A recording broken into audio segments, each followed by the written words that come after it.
Hello everyone, I welcome you all on PW only IAS। आज हम लोग एक नई कवायद यहाँ शुरू करने वाले हैं। आज हम लोग एक वैल्यू एडिशन सेशन के अंतर्गत आज मैं एक श्रृंखला आपके साथ शुरू करने वाला हूँ। वो है मिडिवल इंडियन हिस्ट्री को लेकर। इसकी ज़रूरत क्यों महसूस हो रही है ज़्यादा अभी मुझे लग रहा है, तो उसके बारे में थोड़ी सी बातचीत करनी ज़रूरी है। आपने भी देखा होगा कि जो लास्ट ईयर के एग्जामिनेशन हुए हैं, आप 2022 को देख लीजिए, 2023 को देख लीजिए, तो आप देखेंगे क्या कि आर्ट एंड कल्चर के साथ साथ आप देखेंगे एंशिएंट मेडिवल के नंबर ऑफ क्वेश्चंस भी बढ़ गए हैं। दूसरा, आप देखेंगे कंपैरेटिवली जितना क्वेश्चन पूछता था मॉडर्न हिस्ट्री से, वो थोड़ा सा डिक्लाइन किया है और आप देखेंगे एंशिएंट और मेडिवल के साथ उसको कॉम्पनसेट किया गया। अगर हम 2022, 23, 21 को भी ले लें तो आपको ये देखने को मिलेगा। हालांकि 2023 में जो नंबर ऑफ क्वेश्चंस थे वो एनसीईआरटी में एंशिएंट हिस्ट्री से कहीं ज़्यादा थे, मेडिवल हिस्ट्री से बिल्कुल बहुत कम थे। लेकिन ये कभी भी आप देखेंगे 2022 में देंगे तो मेडिवल हिस्ट्री से अच्छी संख्या में प्रश्न थे।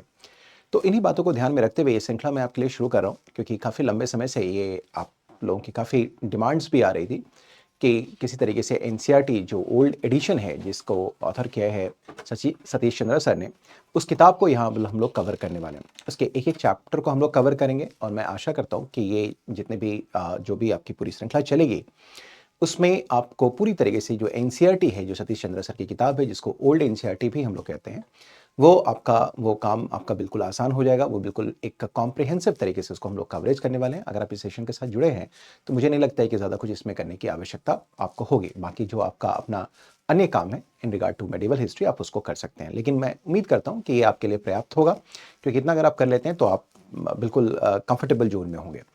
सो आइए हम लोग बात करेंगे।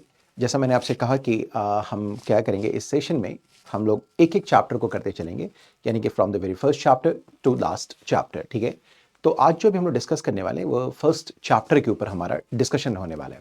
लेकिन गाइज मैं चाहूँगा कि सभी लोग सबसे पहले इस सेशन को लाइक और शेयर ज़रूर करें। ठीक है, क्योंकि आप सभी लोग जब यहाँ जुड़ते हैं, हमारे साथ जुड़े रहते हैं, तो हमारा भी मनोबल बढ़ा रहता है और हमें भी एक संख्या देख करके काफ़ी अच्छा लग रहा होता है। सो गाइज चलिए आइए हम लोग आगे बढ़ते हैं। एंड बढ़ते हुए जैसा कि आपने देखा है कि हमारे पास ये फर्स्ट लेक्चर नंबर 1 है हमारे पास। ठीक है, सो इसको हम लोग देख लें। So this the first topic. अगर आप देखेंगे एनसीईआरटी की अरविंद शर्मा सर वाली किताब का, तो जो फर्स्ट चैप्टर है उसमें इंडिया एंड द वर्ल्ड के बारे में बात किया गया है। मैं थोड़ी सी बात करूंगा कि आगे बढ़ने से पहले कि एक्चुअली ये इंडिया एंड द वर्ल्ड अभी हमें क्यों पढ़ना है। ऐसा लगता है कि कुछ इंटरनेशनल रिलेशंस में हम लोग बात करें, India and the world affairs के बारे में बात करें। एक्चुअली क्या है कि हमें अभी अपने मेडिवल हिस्ट्री को समझने के लिए, अगर हम देखें और उसका इम्पैक्ट देखने के लिए, हमें क्या करना होगा कि इंडिया के साथ साथ इस समय जो कुछ कंटेम्प्रेरी डेवलपमेंट्स हो रहे हैं उनके बारे में भी थोड़ा सा हमें देखना और समझना चाहिए, ताकि हमारी एक अच्छी समझ विकसित हो सकती है मेडिवल इंडिया को लेकर। क्योंकि आपने देखा होगा कि मेडिवल इंडिया में जब हम देखते हैं तो अब देखें पूरा का पूरा जो मेडिवल इंडिया है उसमें मैक्सिमम टाइम जो मैक्सिमम पोर्शन है वो डोमिनेट करता है टर्किश एंड मंगोल स्टैब्लिशमेंट्स को लेकर। हालांकि कुछ प्रोविंशियल स्टेट्स भी हैं, लेकिन इस वक्त देखेंगे कि जो वो लोग हैं जो कि सेंट्रल एशिया से वो इंडिया की तरफ आए हैं और उन्होंने यहाँ पर एक पॉलिटिकल स्टैब्लिशमेंट किया है और भारत में एक एसिमिलेटिव कल्चर को स्टैब्लिश किया है, या कहें तो हम एक सिंथेटिक कल्चर को उन्होंने स्टैब्लिश किया है। So first chapter India and the world, जिसके बारे में भी हम लोग की चर्चा होने वाली है। इंडिया एंड द वर्ल्ड के बारे में हम लोग बात करेंगे। तो देखिए क्या है कि इसके बारे में थोड़ा सा मैं आपकी थोड़ी सी भूमिका बना दूं, थोड़ा सा इस बात को थोड़ा हम लोग समझ लेते हैं। देखिए क्या है, दरअसल होता क्या है कि थोड़ा सा एक बैकग्राउंड लेना जरूरी होता है इस क्लास को हम लोग आगे मूव करने के लिए।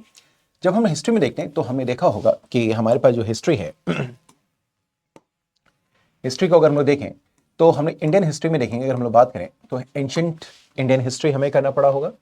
एंशिएंट इंडियन हिस्ट्री हमने पढ़ा, एंशिएंट इंडियन हिस्ट्री के बारे में हम लोगों ने बात किया होगा। इसके अलावा जब हम आते हैं तो दो नेक्स्ट इन रो है हमारे पास, वो है हमारे पास medieval Indian history. Medieval Indian history, medieval Indian history हमारे पास है, इंडियन हिस्ट्री हमारे पास है। एंड देन हमारे पास होता है जो है वो क्या होता है, मॉडर्न इंडियन हिस्ट्री।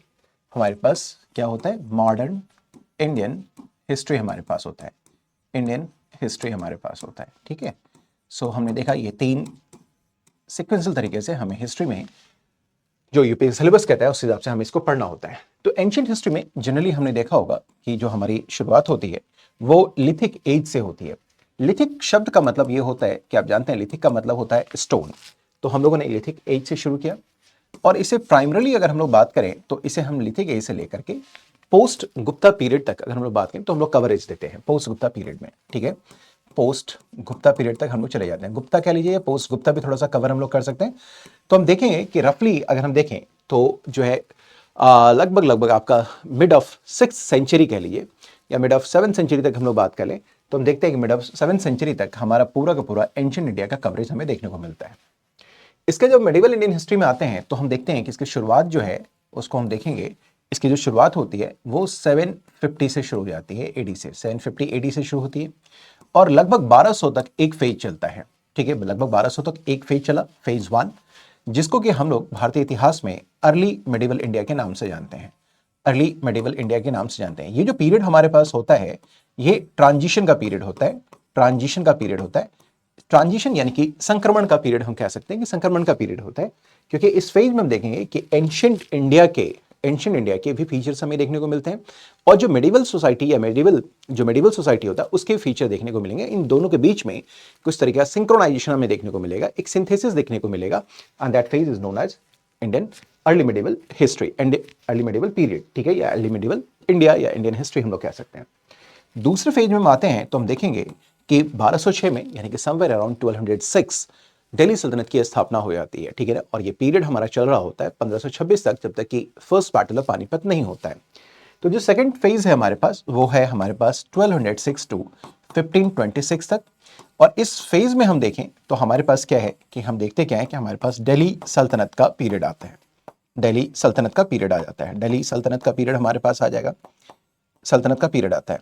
और फर्स्ट बैटल ऑफ पानीपत के बाद हमने ये देखा है कि फर्स्ट बैटल ऑफ पानीपत के बाद अगर हम लोग देखें तो हमारे यहाँ जो है सो क्या होता है कि डायनेस्टी चेंज की जाती है और जो तीसरा फेज शुरू होता है वो होता है मुगलों का। ठीक है, जो थर्ड फेज हमारे पास शुरू होता है दैट इज कॉल्ड मुगल्स। ठीक है ना, मुगलों का फेज शुरू होता है हमारे पास। जो तीसरा फेज है हमारे पास दैट इज कॉल्ड मुगल्स। और मुगल्स देखेंगे 1526 में अगर हम लोग बात करें तो हमारे पास क्या होता है, फर्स्ट बैटल ऑफ पानीपत जिसमें कि बाबर इब्राहिम लोदी को डिफीट करता है और मुगल एम्पायर को स्टैब्लिश करता है। तो 1526 से लेकर अगर हम देखें तो जो ग्रेट मुगल्स का टाइम पीरियड है, जो ग्रेट मुगल्स है हमारे पास है, ग्रेट मुगल्स इसका मतलब कहने का मेरा मतलब ये है कि औरंगजेब, बाबर के बाद आपने देखा कि हुमायूं के बाद अकबर के बाद जहांगीर, फिर शाहजहां और फिर औरंगजेब। तो औरंगजेब के डेथ तक हम ये मानते हैं कि हमारे पास मेडिवल पीरियड रहा है। ठीक है ना, मेडिवल पीरियड रहा है, यानी कि टिल 1787 जब जो है औरंगजेब हमारे यहाँ इसका डेथ होता है तो ये पीरियड है ये मुगल पीरियड हमारा कहा जाता है, मुगल पीरियड। अगर इसको हम लोग समझने के लिए देखें तो आपको ये कह सकें कि ये जो पीरियड हमारे पास है ये पीरियड ऑफ ग्रेट मुगल्स है। पीरियड ऑफ ग्रेट मुगल्स है, ये पीरियड ऑफ ग्रेट मुगल्स हैं। ग्रेट मुगल्स हैं, ग्रेट मुगल्स है हमारे पास हैं, ग्रेट मुगल्स। ठीक है, आर यू गेटिंग मी? ये पीरियड ऑफ क्या है, ग्रेट मुगल्स है। ठीक है, जिसकी कहानी शुरू होती है बाबर से लेकर के औरंगजेब तक। इसका मतलब ये हो गया कि औरंगजेब के मरने के बाद ऐसा नहीं है कि मुगल बिल्कुल समाप्त हो गए, मुगल इसके बाद भी कंटिन्यू करेंगे और मुगल जो है 1857 तक बने रहेंगे। यानी कि 1857 की क्रांति के दौरान अंतिम रूप से हम देखेंगे जो मुगल एम्पायर है उसके ऊपर मुहर लग जाएगी और उनका नामो निशान एज अ पॉलिटिकल पावर खत्म हो जाएगा। ठीक है ना, अपनी टूटी हुई अवस्था में, अपने रूडिमेंट्री फॉर्म में, अपने जीर्णावस्था में हम देखते क्या है कि मुगल औरंगजेब के बाद से लेकर के 1857 तक बने रहते हैं, जिसे हम लोग पढ़ते हैं मॉडर्न इंडिया में। ठीक है, तो मॉडर्न इंडिया की शुरुआत अगर हम देखें तो 1707 से लेकर के 1947 तक, यानी कि जब तक देश हमारा आज़ाद नहीं होता है तब तक इसकी पढ़ाई लिखाई हम लोग कर रहे होते हैं। ठीक है, सो अगर हम बात करें तो ये हमारे पास जो मॉडर्न इंडिया है, ये मॉडर्न इंडिया का टाइम पीरियड जो चलता है हमारे पास वो 1707 से ले लें तो हमारे पास 1947 तक, या हम कहें कि मॉडर्न एरा तक भी हम लोग जा सकते हैं। तो पढ़ाई की सुविधा के लिए कुछ टाइम पीरियड हमें लेना होता है, इसे डिफाइन करना होता है, ये हम लोग करते हैं। ठीक है, इतनी बातें हो गई। अब देखिए होता क्या है कि अब हमारे लिए अभी जो आज जिस टॉपिक को हम लोग डिस्कस करेंगे उसका एक बैकग्राउंड प्रिपेयर करना बेहद बेहद जरूरी है। हमने देखा क्या कि अब हम 750 यानी कि मिड ऑफ 8th सेंचुरी से 750 से लेकर के अगर हम लोग 1200 यानी कि before the establishment of Delhi सल्तनत अगर हम लोग बात करें तो इसे हम लोग क्या बोल रहे हैं, इसे हम लोग बोल रहे हैं क्या कि ये जो फेज हमारे पास है ये अर्ली मेडिवल पीरियड है, अर्ली मेडिवल पीरियड। ठीक है ना, ये जो अर्ली मेडिवल पीरियड है ना इसके कुछ कैरेक्टरिस्टिक्स हैं, कुछ इसके लक्षण हैं, कुछ इसके फीचर हैं, इसके बारे में थोड़ी सी चर्चा करें। ठीक है ना, और फिर इस चैप्टर को हम लोग विधिवत शुरू करते हैं। ठीक है, अगर हम देखें तो अर्ली मेडिवल इंडिया में अगर हम लोग बात करें अर्ली मेडिवल इंडिया के अंदर, ठीक है ना, अर्ली मेडिवल इंडिया में मेडिवल इंडिया में अगर हम देखें तो हम देखेंगे क्या कि यहां पर कोई भी एक सेंट्रल अथॉरिटी नहीं दिखाई देता है। सेंट्रल अथॉरिटी दिखाई नहीं देने का मतलब क्या है कि एक कोई केंद्रीय सत्ता यहां दिखाई नहीं देती है, क्योंकि आपने देखा होगा जब एंशिएंट इंडिया हमने पढ़ा होगा हमने तो हमने देखा होगा कि मौर्यन एम्पायर एक एम्पायर क्रिएट हुआ। मौर्यंस के बाद हम देखेंगे फिर से एक प्रयास किया गया, वो था गुप्तों के द्वारा। उन्होंने भी नॉर्थ इंडिया में एक एम्पायर को क्रिएट किया। और गुप्तों के बाद हम देखते हैं कि पुष्यभूति डायनेस्टी के अंतर्गत हर्षवर्धन ने भी कुछ हद तक एक एम्पायर को बिल्ड किया था। लेकिन हर्षवर्धन के जाने के बाद अगर हम लोग बात करें तो भारत में, खासकर उत्तर भारत में, स्पेशली नॉर्थ इंडिया में, हमारे पास कोई भी एम्पायर का कॉन्सेप्ट दिखाई नहीं देता है। तो हमने देखा उत्तर भारत में, और मोर और लेस यही स्थिति हमें दिखाई देती है दक्षिण भारत में। क्योंकि मौर्यों के काल में हमने देखा था कि जो मौर्यन एक्सपेंशन है, जो मौर्यन पीरियड, जो एम्पायर है, वो पूरा भारत में, पूरे इंडियन सब कॉन्टिनेंट में दिखाई देता है, जिसमें कि हम देखते क्या है कि जो दक्कन का इंडिया है, जो पेनिनसुलर इंडिया है, उसको भी कवर किया गया। ठीक है ना। निश्चित तौर पे कुछ डीप साउथ में कुछ स्टेट हैं, चोल, चेर, पांड्यास, वो मुगलों के, ये मौर्यों के हिस्सा नहीं बन पाए थे, कि साम्राज्य का हिस्सा नहीं बन पाए। They could not become the part of the Mauryan empire. लेकिन हम देखेंगे क्या कि लगभग ऑलमोस्ट साउथ इंडिया में, डीप साउथ को छोड़ दें तो जिन राज्यों के बारे में अभी हमने चर्चा करा उनको छोड़कर देखें तो लगभग पूरे भारत में मौर्यों का जो है सो का साम्राज्य स्थापित हो चुका था। तो मौर्यन एम्पायर था। मौर्यों के जाने के बाद आपने देखा होगा कि मौर्यों के रेमिनेंट्स के ऊपर में ध्वंस पे हम देखेंगे क्या कि दक्कन में देखेंगे सातवाहन आते हैं। सातवाहन ने भी एक एम्पायर क्रिएट करने की कोशिश दक्कन में करी। उसके देखते हैं कि हम पल्लवास को देखते हैं। और पल्लवास के बाद हम देखें जो मेजर पावर के रूप में हमें कोई अगर दिखाई देता है तो वो दिखाई देता है चोलास। ठीक ना, इंपीरियल चोलास। और इंपीरियल चोलास जो है वो लगभग 9th सेंचुरी ईडी के आसपास आते हैं। ठीक है ना, के लगभग आते हैं। सो हम देखेंगे क्या कि इस समय अगर हम लोग बात करें तो जो एक संकल्पना जो हम समझ सकते हैं, खास करके उत्तर भारत के संदर्भ में समझने की कोशिश करें in context of north India, तो हमारे पास कोई एम्पायर नहीं दिखाई देता, बल्कि छोटे छोटे कई स्टेट्स दिखाई देते हैं। अगर हम बात करें कुछ डेफिनेटली कुछ एम्पायर बन रहे हैं साउथ इंडिया में, जैसे कि चोला एम्पायर है जो कि 9th सेंचुरी में इसका राइज होता है और एक एम्पायर बिल्डिंग का प्रोसेस चलता है और काफी लंबे समय तक चलता रहता है ये। ठीक है, लेकिन इतनी बात तो है कि पॉलिटिकल डिसयूनिटी इस फेज का एक क्या है, एक फीचर है। यानी कि राजनीतिक रूप से हम देखेंगे तो विकेंद्रीकरण हो चुका है, विकेंद्रीकरण हो चुका है। यानी कि इस समय अगर हम बात करें तो अर्ली मेडिवल इंडिया में अगर हम कुछ चीजों को देखें तो एक जो फेज हमें दिखाई देता है कि यहाँ पे जो सेंट्रल अथॉरिटी है, ठीक है ना, ये एब्सेंस ऑफ सेंट्रल अथॉरिटी दिखाई देता है। Absence of central authority, central authority दिखाई देता है। सेंट्रल अथॉरिटी यानी एक कोई केंद्रीय सत्ता हमें दिखाई नहीं देती है, सेंट्रल अथॉरिटी दिखाई दे रहा है।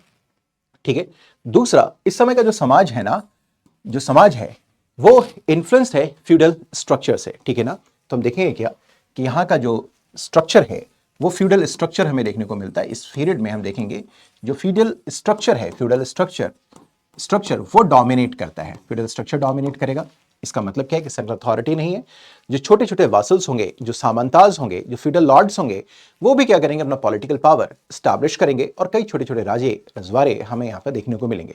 ऐसे कई उदाहरण आपको कई जगहों पर देखने को मिला होगा। अगर आपने पढ़ा होगा तो आप शायद कभी विजयनगर एम्पायर पढ़ेंगे तो आपको शायद उसके बारे में पता होगा कि एक समय वहां पर में नायकास की व्यवस्था थी, अमर नायक वगैरह हुए थे। ठीक है ना, तो वैसा ही कुछ कॉन्सेप्ट हम देखते क्या है कि 8th सेंचुरी में भी, मिड ऑफ 8th सेंचुरी के, वो तो खैर काफी लेट डेवलपमेंट हो जाता है हमारे पास, लगभग हम बात करें 15th-16th सेंचुरी का डेवलपमेंट है। ठीक है, जो हमें इस समय बात नहीं करना है, लेकिन हम देखेंगे ऐसी कुछ व्यवस्था अगर हम देखें तो सामंती व्यवस्था हमें उत्तर भारत में भी और दक्षिण भारत में भी देखने को मिलता है। ठीक है, तो हम देखिए क्या है कि यहाँ पर जो पूरा का पूरा जो स्ट्रक्चर है वो क्या है, एक फ्यूडल स्ट्रक्चर के रूप में हमें देखने को मिलता है।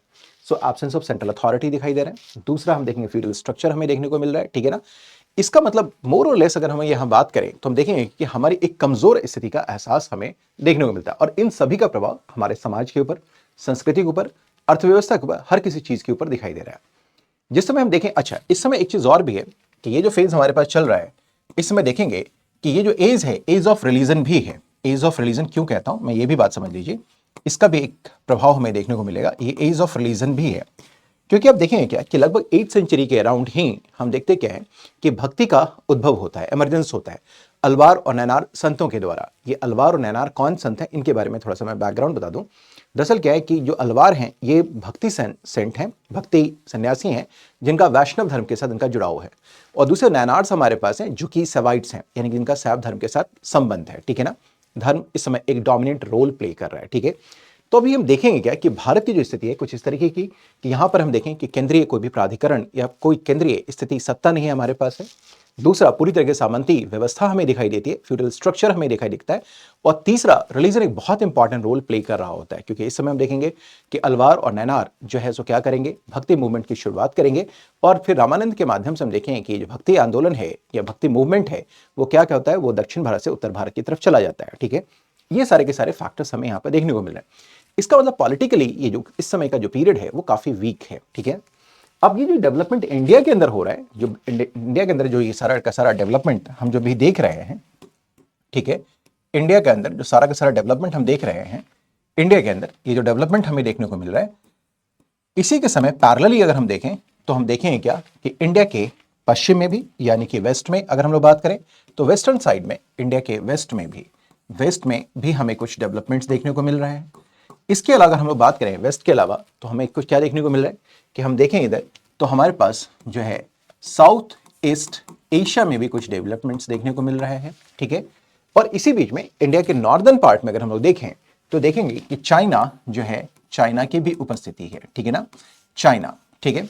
और चाइना जो है कहीं ना कहीं दोनों ही तरफ से यानी कि वेस्ट ऑफ इंडिया और ईस्ट ऑफ इंडिया यानी कि साउथ ईस्ट एशिया, इन दोनों से इन्फ्लुएंस भी हो रहा है। सो इसका भी इंपैक्ट इंडिया के ऊपर हमें देखने को मिलेगा।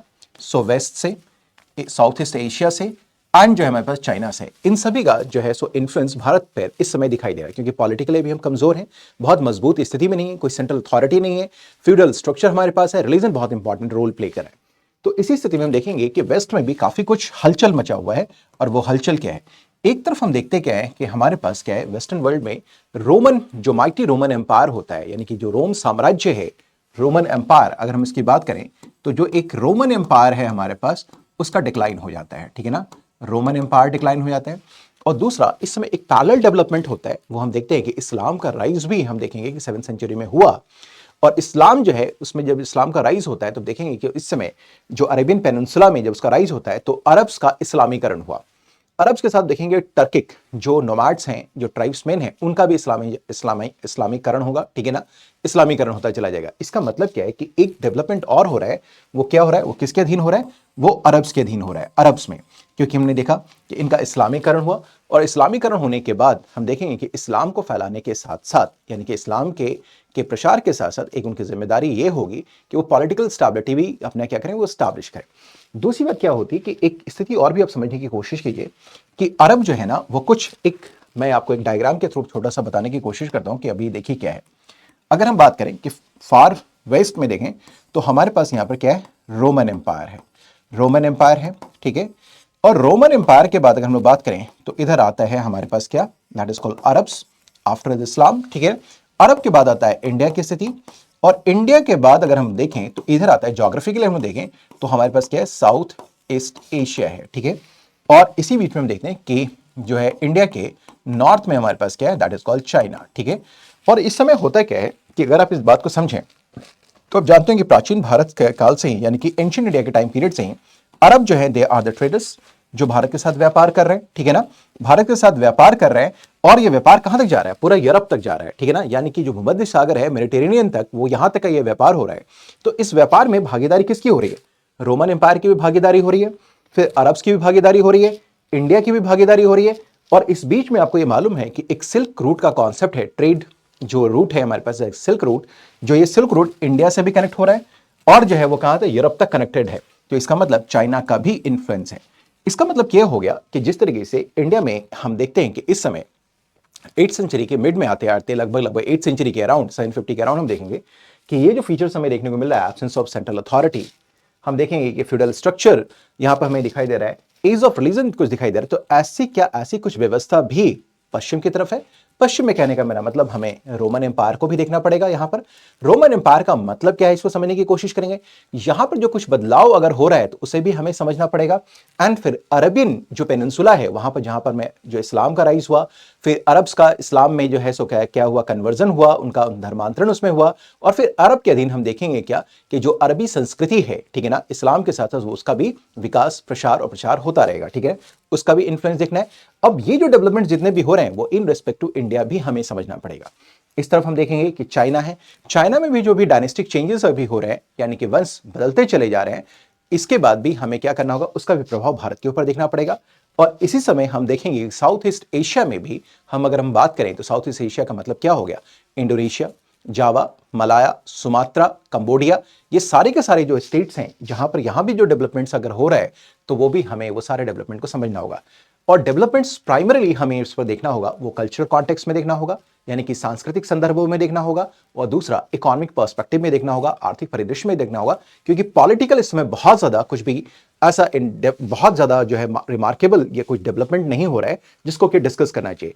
हाँ, पॉलिटिक्स भी हम लोग डिस्कस करेंगे, लेकिन कहीं ना कहीं ज़्यादा इस पीरियड में हम देखेंगे कि जो कल्चरल एस्पेक्ट है और जो इकोनॉमिक एस्पेक्ट है वो कहीं ज़्यादा महत्वपूर्ण हो जाता है। ठीक है, तो इन्हीं संदर्भों में हम लोग आज शुरू जो करने वाले हैं, जिसकी बात अभी हम लोग कर रहे थे, वो क्या था कि आज जो पहला टॉपिक हमारे पास है, the first topic that we are going to start is India and the world. अब इस बात को समझ पा रहे हैं, मिडिवल इंडिया की शुरुआत जो हो रही है वो हम देखेंगे दिल्ली सल्तनत से शुरुआत नहीं हो रही है, बल्कि इसकी शुरुआत हम देखेंगे हर्षा के बाद से ही, या हम बात करें तो गुप्ता के बाद से ही बात करें, या फिर हर्षवर्धन के बाद से हम बात करें, तो हम देखते हैं क्या कि मिडिवल इंडिया की शुरुआत हो जाती है। निश्चित तौर पे पूरी तरीके से मिडिवल इंडिया शुरू नहीं होता है, एस्टैब्लिश नहीं होता है, लेकिन एक संक्रमण का दौर जरूर दिखाई देता है, एक ट्रांजिशन का फेज जरूर दिखाई देता है, जिसको कि हम लोग पूर्व मध्यकाल के नाम से जानते हैं, अर्ली मिडिवल इंडिया के नाम से जानते हैं। ठीक है ना, और यहां पर में इसी के पैरेलली अगर हम देखें तो पश्चिम में भी, भारत के पश्चिम में भी और भारत के पूर्व में भी कई व्यापक बदलाव, परिवर्तन हमें देखने को मिल रहा है, जिन सभी का एक जो है प्रभाव हम देखेंगे क्या भारत के ऊपर पड़ता हुआ नजर आ रहा है। और यही कारण है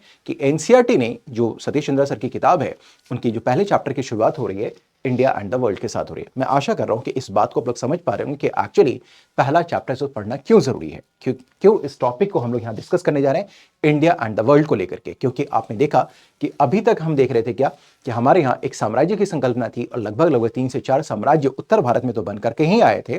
ठीक है, वो हमने देखा था, लेकिन हर्षवर्धन के जाने के बाद से कोई साम्राज्य निर्माण की संकल्पना हमारे पास बिफोर दिल्ली सल्तनत नहीं आती है। ठीक है ना, कोई एम्पायर नहीं बन पाता है, छोटी छोटी प्रिंसिपैलिटीज होते हैं।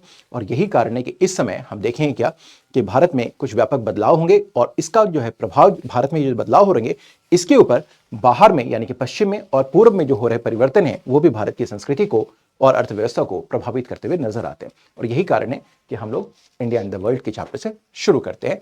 एनसीईआरटी की किताब, ओल्ड एनसीईआरटी किताब, जिसको के ऑथर हैं, जिसको क्या है किसने, तो सतीश चंद्र सर ने। सो आइए अब हम लोग देखते हैं, तो यही बात हम देखें, थोड़ा सा स्लाइड को भी देखते हुए चलते हैं। एक बैकग्राउंड हमने प्रिपेयर कर दिया।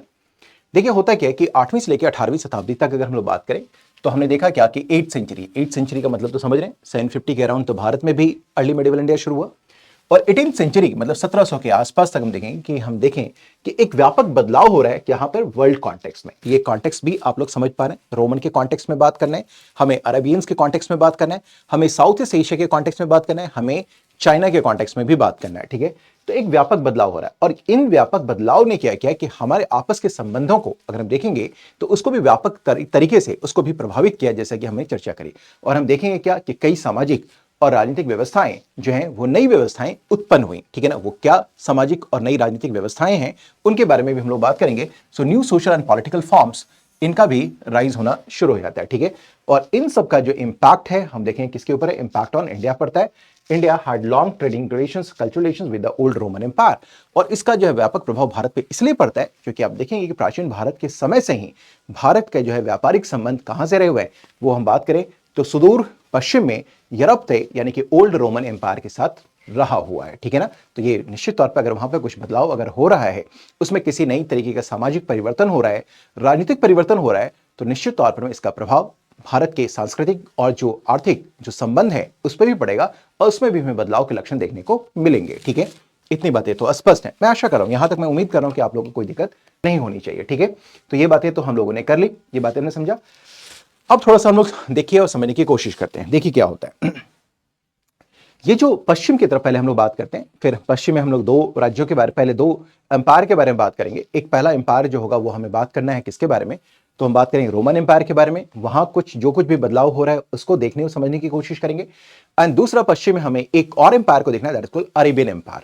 उसमें भी जो कुछ भी परिवर्तन हो रहा है उसको भी देखने और समझने की कोशिश करेंगे। ठीक है ना, उसके बाद हम लोग पूरब की तरफ आएंगे, चाइना की तरफ और पूरब की तरफ आएंगे, उसको भी देखने और समझने की कोशिश करेंगे।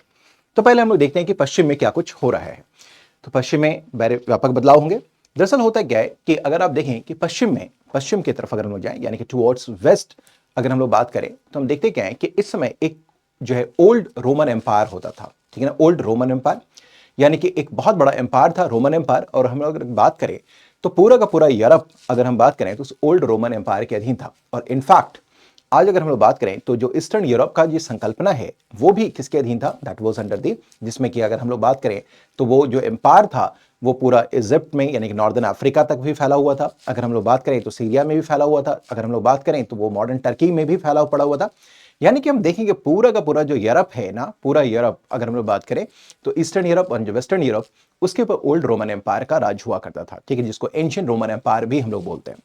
लेकिन इस एंशिएंट रोमन एम्पायर में अगर हम लोग बात करें, एंशिएंट रोमन एम्पायर में अगर हम बात करें तो हम देखेंगे कुछ क्राइसिस यानी कि संकट की स्थिति हमें देखने को मिलती है। तो मैं आइए थोड़ा सा हम लोग बात करें थोड़ा सा मैं तो हम देखते क्या है कि एक एंशिएंट रोमन एम्पायर हुआ करता था, एंशिएंट रोमन एम्पायर होता था, ठीक है ना। टुवर्ड्स वेस्ट में अगर हम बात करें तो एक एंशिएंट रोमन एम्पायर हमारे पास होता था। अब इस एम्पायर में कुछ क्राइसिस आता है, कुछ एलिमेंट ऑफ क्राइसिस हमें देखने को मिलते हैं। एक क्राइसिस आया और हम देखते हैं इस क्राइसिस की वजह से 6th सेंचुरी में अगर हम बात करें तो 6th सेंचुरी के अधीन अगर हम बात करें 6th सेंचुरी के अधीन अगर हम बात करें तो जो third quarter of 6th century, in fact और भी प्रिसाइज होकर बात करें, थर्ड क्वार्टर ऑफ जो 6th quarter of 6th century है, यहाँ पे 6th सेंचुरी एडी के बारे में बात करें, एडी में देखते हैं तो जो रोमन एम्पायर है ना, एंशिएंट रोमन एम्पायर जो एक माइटी एम्पायर हुआ करता था, एक बहुत ही शक्तिशाली एम्पायर, एक माइटी एम्पायर होता था, ये डिक्लाइन करेगा, ठीक है ना। दैट डिक्लाइंड, ठीक है ना। उसमें क्या होगा, वो हमें डिक्लाइन देखने को मिलेगा। और इस डिक्लाइन की वजह से होता क्या है कि हम देखेंगे क्या कि जो रोमन एम्पायर है वो दो भागों में बढ़ जाता है, ठीक है ना। वो क्या होगा, वो दो भागों में बढ़ेगा, ठीक है ना। रोमन एम्पायर का डिक्लाइन होगा और ये दो भागों में बढ़ जाएगा। एक हम देखते क्या है कि यहां पर हमारे पास जो है वेस्टर्न पार्ट होगा, वेस्टर्न पार्ट, ठीक है, वेस्टर्न पार्ट, ठीक है। और दूसरा हमारे पास होगा क्या, ईस्टर्न पार्ट, ठीक है ना। ये हमारे पास क्या होगा, ईस्टर्न पार्ट, जिसको कि ईस्टर्न रोमन एम्पायर भी हम लोग बोलेंगे, ईस्टर्न पार्ट, ठीक है ना। Eastern Roman empire and western Roman empire, यानी कि इसको हम दूसरा नाम भी दे सकते हैं, ईस्टर्न रोमन एम्पायर, ठीक है ना। एंड जो है हम देखते क्या है, हमारे पास एक आता है western Roman empire.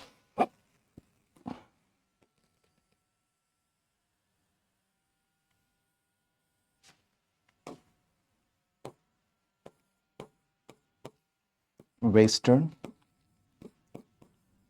Roman empire, ठीक है, वेस्टर्न रोमन एम्पायर आता है हमारे पास, ठीक है। ईस्टर्न पार्ट एंड जो है हमारे पास western part, that's western Roman empire. अगर हम बात करें तो इसकी जो कैपिटल है इस वक्त, जो हमने कई बार पढ़ा भी होगा, वो कहां है, that is in the capital at Rome में है, ठीक है ना, रोम में है। आप ये देखते समझते चलिए, ठीक है। और यहां जो इसकी जो कैपिटल है ये है कॉन्स्टेंटिनोपल,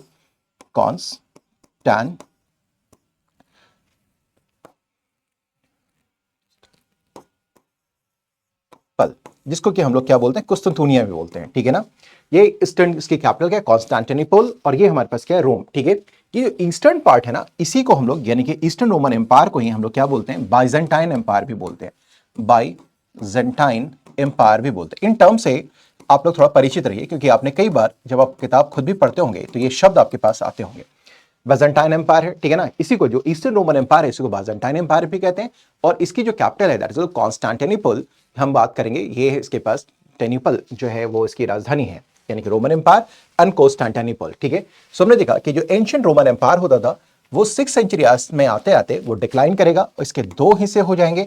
एक हिस्सा होगा हमारे पास वेस्टर्न रोमन एम्पायर का, जिसकी कैपिटल रोम होती है, और दूसरा हिस्सा हमारे पास ईस्टर्न रोमन एम्पायर, जिसकी राजधानी कुस्तुनतुनिया यानी कॉन्स्टेंटिनोपल वो होता है, उसकी राजधानी होती है। और ईस्टर्न रोमन एम्पायर को ही हम लोग बाइजेंटाइन एम्पायर भी कहते हैं, ठीक है ना। अब हम देखते हैं कि इन दोनों के बीच में कई पॉइंट्स ऑफ डिफरेंसेस भी होंगे और सिमिलैरिटी भी होंगे। इन दोनों के बीच में क्या होंगे, ये डिफरेंसेस भी होंगे, पॉइंट्स ऑफ डिफरेंसेस भी होंगे। एंड क्या होगा, चूंकि दोनों ही के दोनों क्या हैं, एक ही एम्पायर के दो हिस्से हैं, एक ही एम्पायर के ऑफशूट्स हैं, ठीक है ना, एक ये ब्रांच और ये ब्रांच, तो यहां पर पॉइंट्स ऑफ हमारे पास सिमिलैरिटीज भी देखने को मिलेगा, सिमिलैरिटीज। ये इसकी जरूरत हमें आगे पढ़ने वाली है, जहां हम लोग देखेंगे कि क्या है डिफरेंसेस, क्या क्या है, ठीक है। अब देखिए होता क्या है कि अब ये डिफरेंसेस को हम लोग समझने की कोशिश भी करेंगे और सिमिलैरिटीज को भी देखने की कोशिश करेंगे। लेकिन जैसे ये जो एम्पायर है, जो एंशिएंट रोमन एम्पायर है या जो माइटी रोमन एम्पायर है, जब इसका डिक्लाइन होता है और वेस्टर्न रोमन एम्पायर आ जाता है, तो इसकी सोसाइटी में भी काफी कुछ बदलाव क्या हमें देखने को मिलेंगे, काफी कुछ बदलाव देखने को मिलेगा। यानी कि इसकी सोसाइटी में भी काफी कुछ चेंजेस हमें देखने को मिलेगा, इसके पॉलिटिकल स्ट्रक्चर में भी देखने को मिलेगा, इसके रिलीजन में भी हमें चेंजेस देखने को मिलेंगे। सोसाइटी कल्चर, कल्चर में includes what, religion as well, religion भी हमें देखने को मिलता है। एंड पॉलिटिकल सेटअप भी हम देखेंगे कि यहां पर हमें चेंज होता हुआ नजर आता है, ये चेंजेस हमें देखने को मिलेगा, ठीक है ना।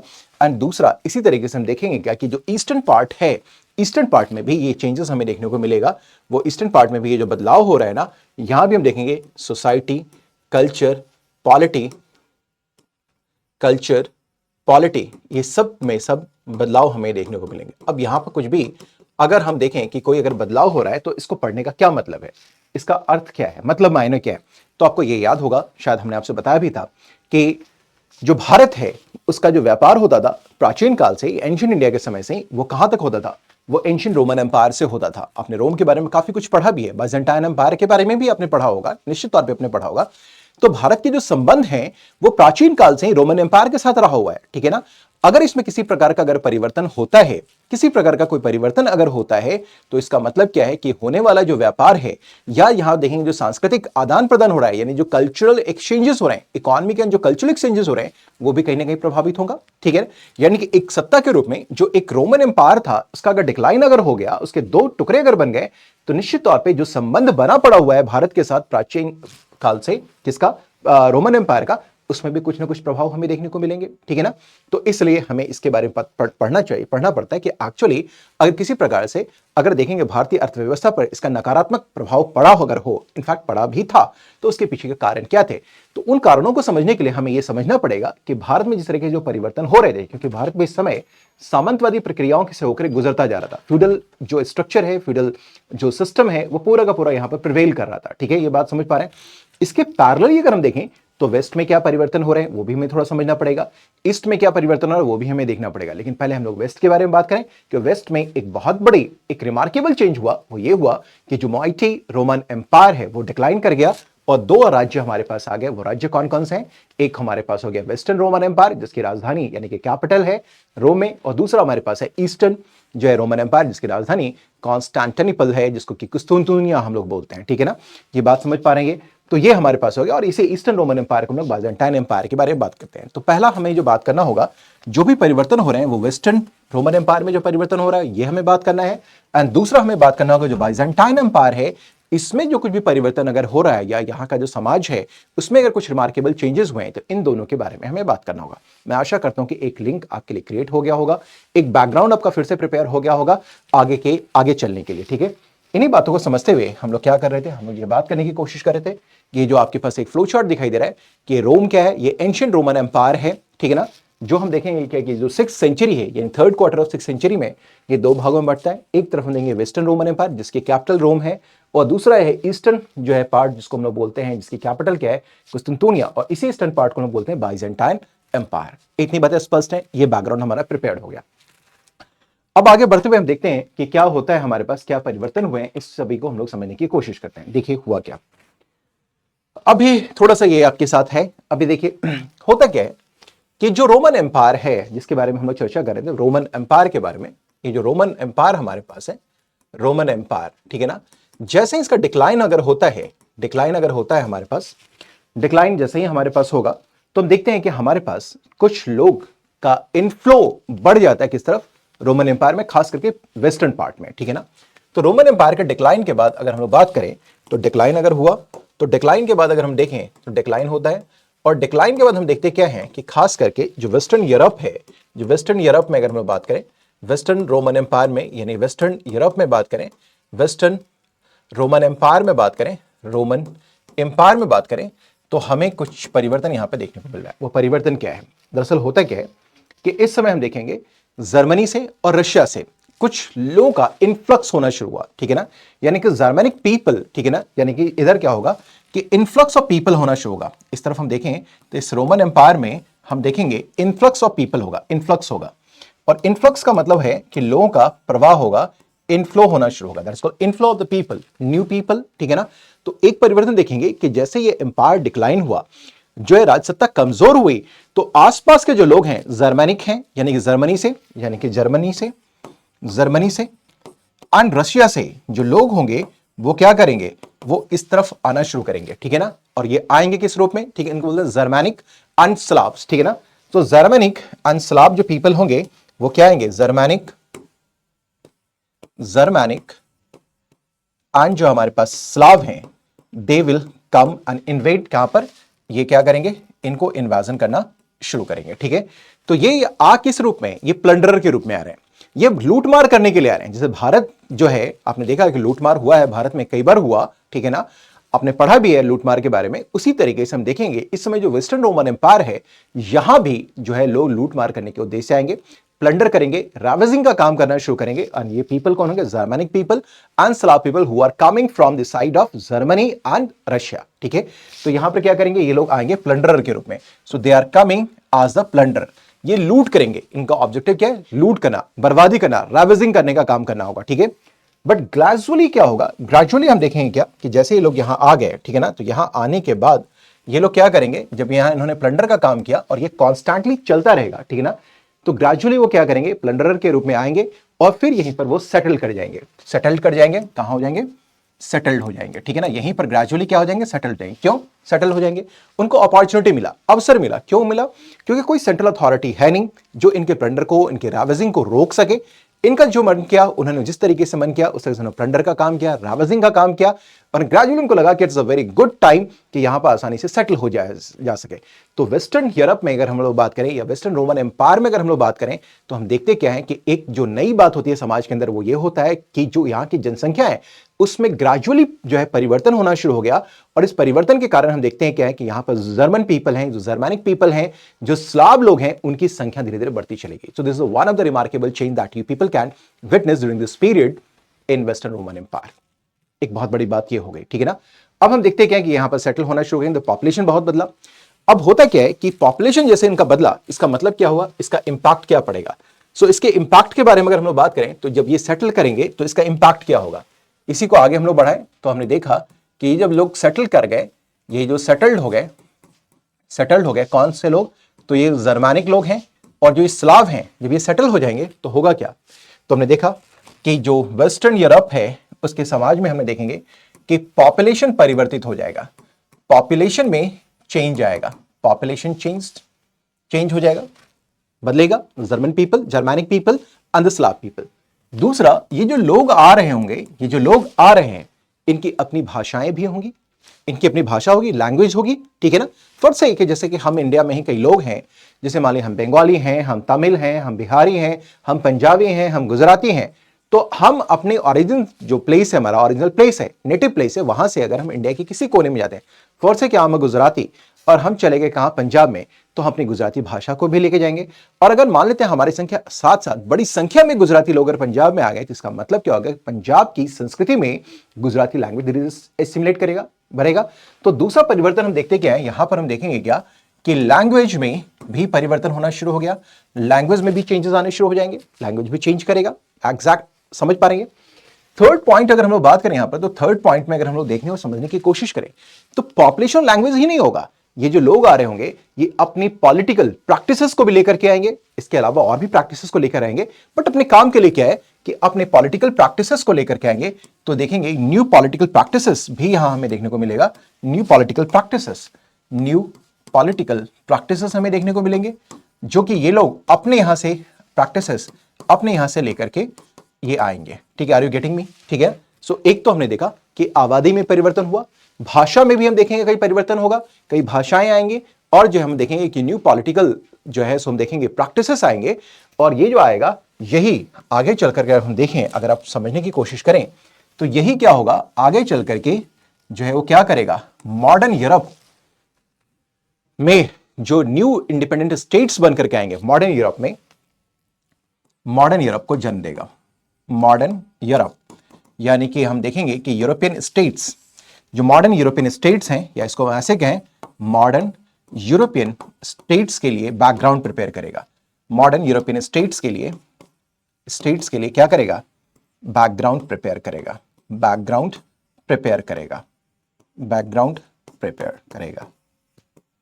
प्रिपेयर्ड। अब देखेंगे क्या कि अब देखिए कि आपने देखा होगा कि आगे चल के वर्ल्ड वॉर भी हुआ, आप देखेंगे जर्मन रेस को लेकर के, भाषा को लेकर के कई चीजें आपने देखा, वर्ल्ड वॉर को होते हुए आपने देखा। इसका मतलब क्या है कि अब जो मॉडर्न यूरोप आगे पहल चल करके आगे जो बनेगा, मॉडर्न यूरोप बनेगा, ठीक है, उसमें जो नए आधुनिक मॉडर्न यूरोपियन स्टेट्स का स्टैब्लिशमेंट होगा, उन सभी की शुरुआत यहीं से हो जा रही है। जब हम देखेंगे कि एंशिएंट रोमन एम्पायर डिक्लाइन किया, डिक्लाइन करने के बाद हम देखेंगे प्लंडरर के रूप में, रावेजर्स के रूप में, रावेजिंग करने के लिए, प्लंडरिंग करने के लिए Germanic people, Slav people, they are moving into this places, यहां आ रहे होंगे, ठीक है ना। मॉडर्न जो है स्टेट्स के उसके साथ साथ क्या होगा, यहाँ का जो आपका जो western German empire, Roman empire है, वहाँ का पॉपुलेशन में चेंजेस आपको देखने को मिलेगा, वहाँ के मेन लैंग्वेजेस में देखने को मिलेगा, वहाँ के न्यू पॉलिटिकल बिलीव्स और प्रैक्टिस में चेंजेस देखने को मिलेंगे। और ये सारे के सारे जो चेंज होंगे वो अल्टीमेटली रिस्पॉन्सिबल होंगे किसके लिए? Ultimately they will responsible for, ultimately they will respond the changes, ये जो चेंजेस आप देख पा रहे हैं, दी changes were responsible for, response changes will responsible for the rise of modern European states in the days to come. ठीक है, so this is the one remarkable thing that was happening in this time. कहते हैं ना कि बड़ी बड़ी बातें इतिहास के पन्नों में हो जाती हैं, और आपने देखा होगा कि जो आज यूरोप में जो मॉडर्न स्टेट्स बने हुए हैं, जितने भी मॉडर्न स्टेट्स हुए हैं, देखा होगा आपने, या उन स्टेट्स के बीच में कभी आपने देखा होगा अल्टरनेशनलिज्म का कॉन्सेप्ट आया, अल्टरनेशनलिज्म की वजह से देखिए वर्ल्ड वॉर जैसी चीजें कभी वहां हो गई, तो उसकी शुरुआत सारी की सारी चीजें यहीं पर तैयार हो रही थी, और यहीं पर देखेंगे पूरा का पूरा अब एक नया अखाड़ा खुलेगा, एक दंगल का अखाड़ा खुल जाएगा, वो होगा वेस्टर्न यूरोप, ठीक है ना। और यही वेस्टर्न यूरोप अल्टीमेटली रिस्पॉन्सिबल होता है किसके लिए? दोनों को दोनों वर्ल्ड वॉर के लिए भी। Are you getting me? I believe it will be very clear to you, ठीक है। तो यही बातें मैंने यहां पर आपको क्या करी है, यहां पर आपको समझाने की कोशिश करी है कि आपने ये देखा कि यहां पर क्या होता है कि यहां पर कई लोग जो हैं यूरोपियन मॉडर्न स्टेट्स के रूप में हमें देखते हैं कि ओल्ड रोमन एम्पायर ब्रेक होता है, ब्रेक होने के बाद हम देखेंगे जर्मैनिक पीपल, स्लाव पीपल जो कि रशिया और जर्मनी से यहां आते हैं, और इन सभी का मतलब क्या होगा कि ultimately that will lead to the foundation of modern European nations. क्योंकि आप देखेंगे पॉपुलेशन में चेंजेस हो रहा है, लैंग्वेज में चेंजेस हो रहा है, पैटर्न ऑफ द गवर्नमेंट यानी कि जो डिफरेंट गवर्नमेंट प्रैक्टिसेस है, पॉलिटिकल प्रैक्टिसेस हैं, उसमें भी चेंजेस आपको देखने को मिल रहा है। सो हमने देखा क्या कि ये भी आपको एक क्या करेगा, इन्फ्लुएंस करने वाला, that is going to influence you, ठीक है ना, पूरी की पूरी तरीके से। किसको? That is called western Roman empire को, या western part of the Roman empire अगर हम लोग कह लें, उसको ये इन्फ्लुएंस करने वाला, right? Is it okay with everyone? Now अब देखिए, ये तो हमने देखा कि कुछ बातें जो अभी हो रही हैं कि किस तरीके से एक वातावरण तैयार हो रहा है, कहां पे तैयार हो रहा है, that is the western Roman empire में हो रहा है। Now coming to the eastern Roman empire, जिसको हम लोग बाइजेंटाइन बोलते हैं, जिसकी कैपिटल कॉन्स्टेंटिनोपल, कुस्तुनतुनिया या आज का इस्तांबुल अगर हम लोग बोलें तो वो क्षेत्र हमारा होता है, ठीक है ना। यहां पर क्या हो रहा है, इसको भी थोड़ा देखने और समझने की कोशिश करते हैं, ठीक है ना। अब देखिए क्या होता है कि हम देखेंगे क्या, जैसा मैंने आपसे बताया कि ईस्टर्न रोमन एम्पायर और वेस्टर्न रोमन एम्पायर जब दोनों अलग अलग होंगे, अलग अलग टुकड़े होंगे, तो जाहिर सी बात उनके बीच में कुछ अंतर भी हमें देखने को मिलेंगे, ठीक है ना। अब होता क्या है कि यहां हम देखिए दो तीन बातें और भी होती हैं। इन अंतरों में एक अंतर आपको देखने को मिलेगा क्या कि जो चर्च है, यानी कि जो चर्च की भूमिका है, दोनों ही हिस्से में अलग अलग हो जाएगी। हम देखते क्या है कि जो वेस्टर्न हमारे पास क्या है, रोमन एम्पायर है, जिसके बारे में हम लोग बात कर रहे हैं, वहां पर कैथोलिक चर्च स्टैब्लिश हो जाएगा, कैथोलिक प्रैक्टिस वाले लोग होंगे। एंड जो बाइजेंटाइन एम्पायर है, या जिसको हम बोलते हैं ईस्टर्न रोमन एम्पायर है, वहां पर ग्रीक ऑर्थोडॉक्स चर्चेस स्टैब्लिश हो जाएंगे, ठीक है ना, ग्रीक ऑर्थोडॉक्स चर्च, ठीक है ना। अब हम देखते क्या है, एक तो ये परिवर्तन हो गया, यानी कि जो पहला परिवर्तन अगर हम देखें यहां पर में हम देखेंगे क्या, तो हम देखते क्या है कि पहला परिवर्तन ये होता है कि हमारे पास क्या होता है कि जो फर्स्ट चेंजेस हम देखेंगे कि ईस्टर्न रोमन एम्पायर या बाइजेंटाइन एम्पायर, बाइजेंटाइन एम्पायर के आने के बाद से हम देखेंगे क्या, जब स्टैब्लिश हो रहा है यहां पर में, तो डिफरेंसेस में हम देखेंगे क्या कि वेस्टर्न पार्ट में अगर बाइजेंटाइन एम्पायर आया, that is called eastern part of Roman empire, eastern part of Roman empire. और अगर हम देखें तो दूसरी तरफ हमारे पास क्या होगा, that is called western part, we are western part of Roman empire, western part of Roman empire, ये हमारे पास हो रहा है। तो एक तो रिलीजन में हम देखेंगे कि चेंजेस हमारे पास हो रहा है रिलीजन के अंदर, वो रिलीजन के अंदर क्या चेंज हो रहा है, तो पहला हम देखेंगे क्या, रिलीजन के अंदर हम देखेंगे, धर्म के अंदर यहां होता क्या है, हमारे पास क्या है, कैथोलिक चर्च, यहां पर क्या होगा, जो है हमारे पास ग्रीक जो है कौन सा चर्च, ऑर्थोडॉक्स चर्चेस आएंगे, that is I am talking Greek Orthodox churches के बारे में बात करेंगे। ग्रीक ऑर्थोडॉक्स चर्चेस होंगे, ग्रीक ऑर्थोडॉक्स चर्च होगा। दूसरी तरफ हम देखेंगे तो यहां पर क्या होगा, हमारे पास कैथोलिक चर्च होंगे, यहां क्या होगा हमारे पास, that is called Catholic church होगा हमारे पास, कैथोलिक चर्च होगा। एक तो ये बात हमारे पास हो जाएगी, ठीक है, this is the most important aspect. एक परिवर्तन तो हमें देखेंगे, जो हमें देखने को मिला होगा कि जो वेस्टर्न पार्ट होगा that will dominated by the Catholic church, और इसकी बहुत अहम भूमिका होने वाली है पॉलिटिकली भी, स्पिरिचुअली भी, मोरली भी एंड पॉलिटिकली भी। Political would be more important for us, ठीक है, और ग्रीक ऑर्थोडॉक्स चर्च हो जाएंगे, ठीक है। दूसरा अगर हम लोग बात करें तो हम देखेंगे क्या कि इकोनॉमी में अब हम देखेंगे क्या क्या होता है इकोनॉमी या इकोनॉमिक रिलेशंस बोले तो जो ईस्टर्न पार्ट है ना that will act as a bridge कह लीजिए, और लिंक होगा किसके बीच में, यूरोप और इंडिया के बीच में ट्रेड को लेकर के। अभी तक डायरेक्ट रिलेशंस हमारा किसके साथ था, रोमन एम्पायर के साथ था, और बीच में एक मध्यस्थ भूमिका होती थी अरेबियंस की, अरब्स हुआ करते थे और इंडियन ट्रेडर्स भी आते थे। लेकिन अब क्या है कि हमारे पास अरब्स भी आ गए, अरब के साथ साथ हमारे पास ईस्टर्न रोमन एम्पायर भी आ गए, और देन हमारे पास वेस्टर्न रोमन एम्पायर है। एक जमाना यह होता था कि हम जो है पूरे के पूरे पश्चिम तक भारत में का जो है व्यापार होता रहता था। इसका मतलब यह हो गया कि अगर हम लोग ये बात करें कि जो इंडिया है, ठीक है ना, ये इंडिया अगर हम लोग बात करें, सॉरी थोड़ा सा इसको तरीके से बना लें, अगर हम लोग बात करें तो ये जो इंडिया है इसका रिलेशन कहां तक होता था, पूरा का पूरा मेडिटेरेनियन तक, पूरा भूमध्य सागर तक अगर हम बात करें तो हमारा जो व्यापार होता था वो पुर्तगाल स्पेन सब तक होता था, पूरा यूरोप तक चलता था, पूरा यूरोप तक चलता था। लेकिन अब यूरोप में क्या हो गया, यहां पर पहले हमारे पास क्या थे, एक एलिमेंट के रूप में ये इंडिया है हमारे पास, इंडिया, यहां पे होता था अरब, ठीक है, अरब के साथ साथ यहां होता था पहले रोमन, ठीक है ना, पूरा रोमन एम्पायर था। लेकिन अब जो रोमन एम्पायर है ये दो हिस्सों में बट गया, तो एक हो गया western part of Roman empire, WPRE, western part of Roman empire यानी पश्चिमी रोमन एम्पायर, और दूसरा हमारे पास हो गया eastern part of Roman empire यानी कि बाइजेंटाइन एम्पायर के बारे में बात हो रही है, बाइजेंटाइन एम्पायर के बारे में, इसके बारे में बात हो रही है। इसका मतलब क्या हो गया कि अब भारत को अगर कोई व्यापार अगर करना है, भारत को यूरोप के साथ व्यापार करना है, तो हम देखेंगे कि अरब्स तो है ही, अब उनको क्या करना होगा कि रोम में यानी कि बाइजेंटाइन एम्पायर के माध्यम से इनको क्या करना होगा, पश्चिम की तरफ जाना होगा, यानी कि भूमध्य सागर तक, मेडिटेरेनियन तक जाना पड़ेगा।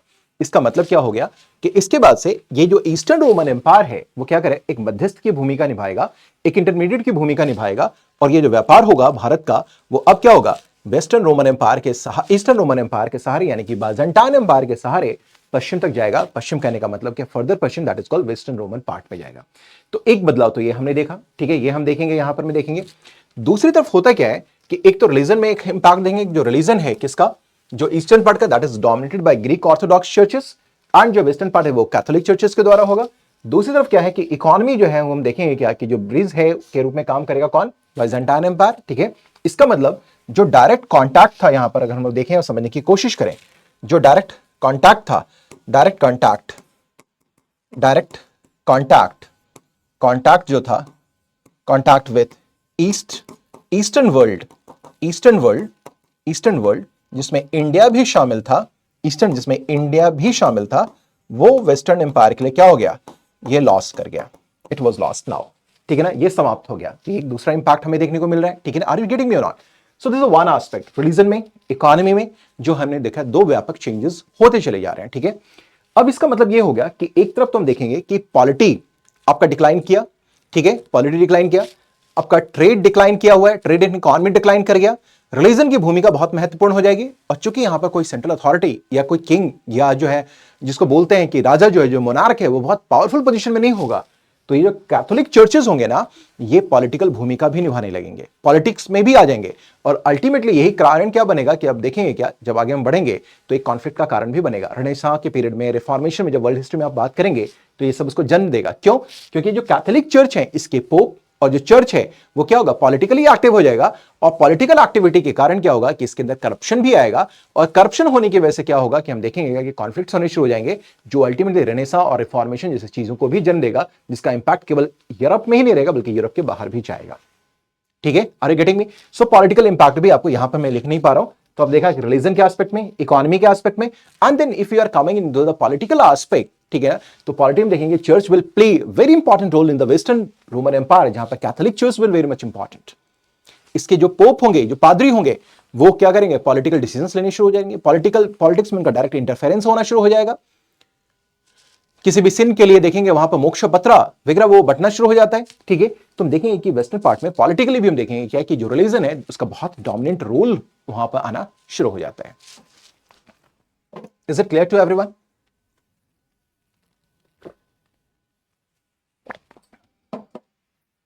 नाउ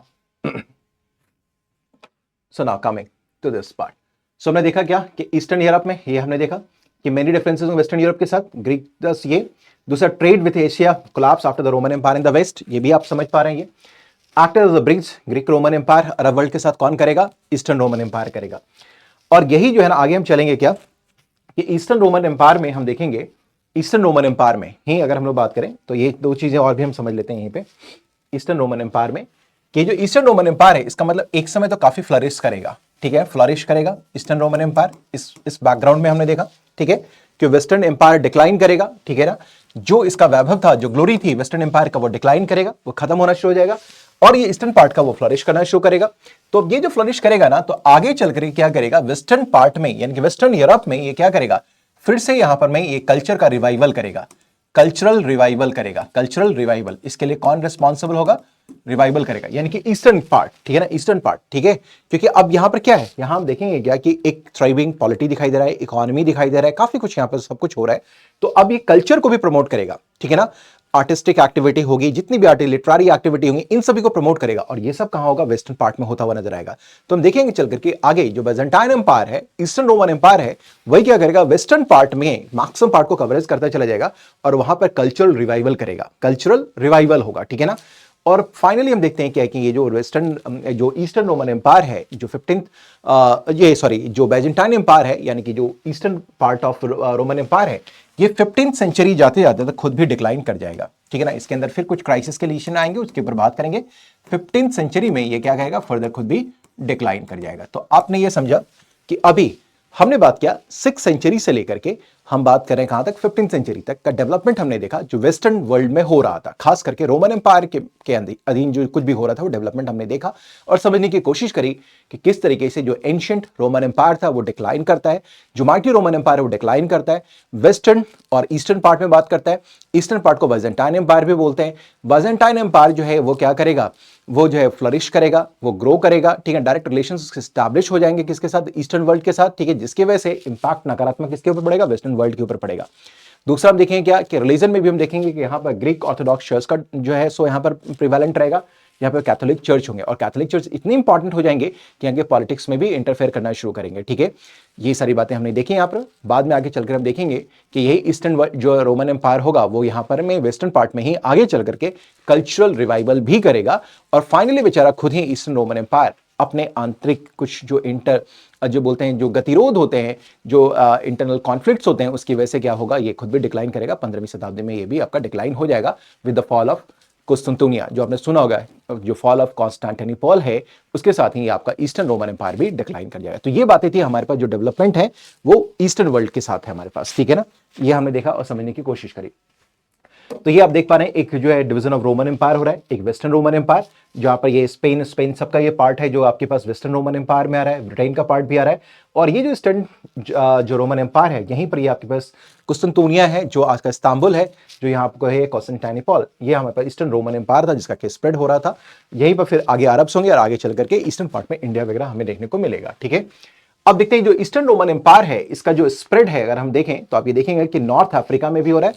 नॉर्थ अफ्रीका का मतलब इजिप्ट वगैरह में भी इसका हम पार्ट देखेंगे, अल्जीरिया वगैरह में भी हम देखने को मिलेगा, टर्की में भी होता है, ये एटसेट्रास, ये हम इसका एक्सपेंशन यहाँ पर देखने को मिलता है, ठीक है ना। इसके अलावा हमने बताया कुछ सिमिलैरिटीज भी होंगी किसके साथ, वेस्टर्न रोमन एम्पायर और ईस्टर्न रोमन एम्पायर के साथ। तो सिमिलैरिटी क्या है उसको भी हम लोग देखते हैं। एक जो सिमिलैरिटी में देखें क्या कि स्ट्रॉन्ग जो है यहाँ पर देखा है मोनार्की दिखाई देगी, स्ट्रॉन्ग मोनार्की ईस्टर्न पार्ट में, जैसा कि एंशिएंट रोमन एम्पायर में हुआ करता था।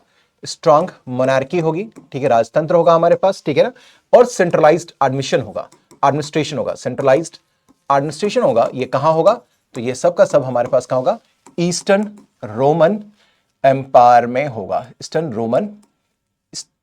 पार्ट ऑफ रोमन एम्पायर में होगा, ठीक है। ये बात समझ पा रहे हैं ये, ठीक है, ये बातें होंगी, ठीक है।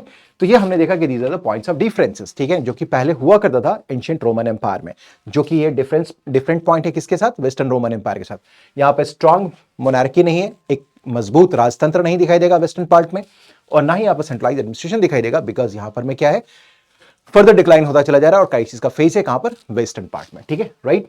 अब आ जाइए, अब हमने देख लिया यहां पर में ये सारी बातें हमारी हो गई है कि फाइनली ये बातें सब भी हो गई हमारे पास। अब देखिए, अब ये होता क्या है कि थोड़ी सी कुछ बातें और समझ ली, जैसा कि हमने आपको बताया कि 6 से लेकर के 10th सेंचुरी तक लगभग ये जो पूरा डेवलपमेंट हुआ, जहां पर रोमन एम्पायर टूटता है, वेस्टर्न रोमन एम्पायर में भी हम देखेंगे फर्दर क्राइसिस देखने को मिलता है।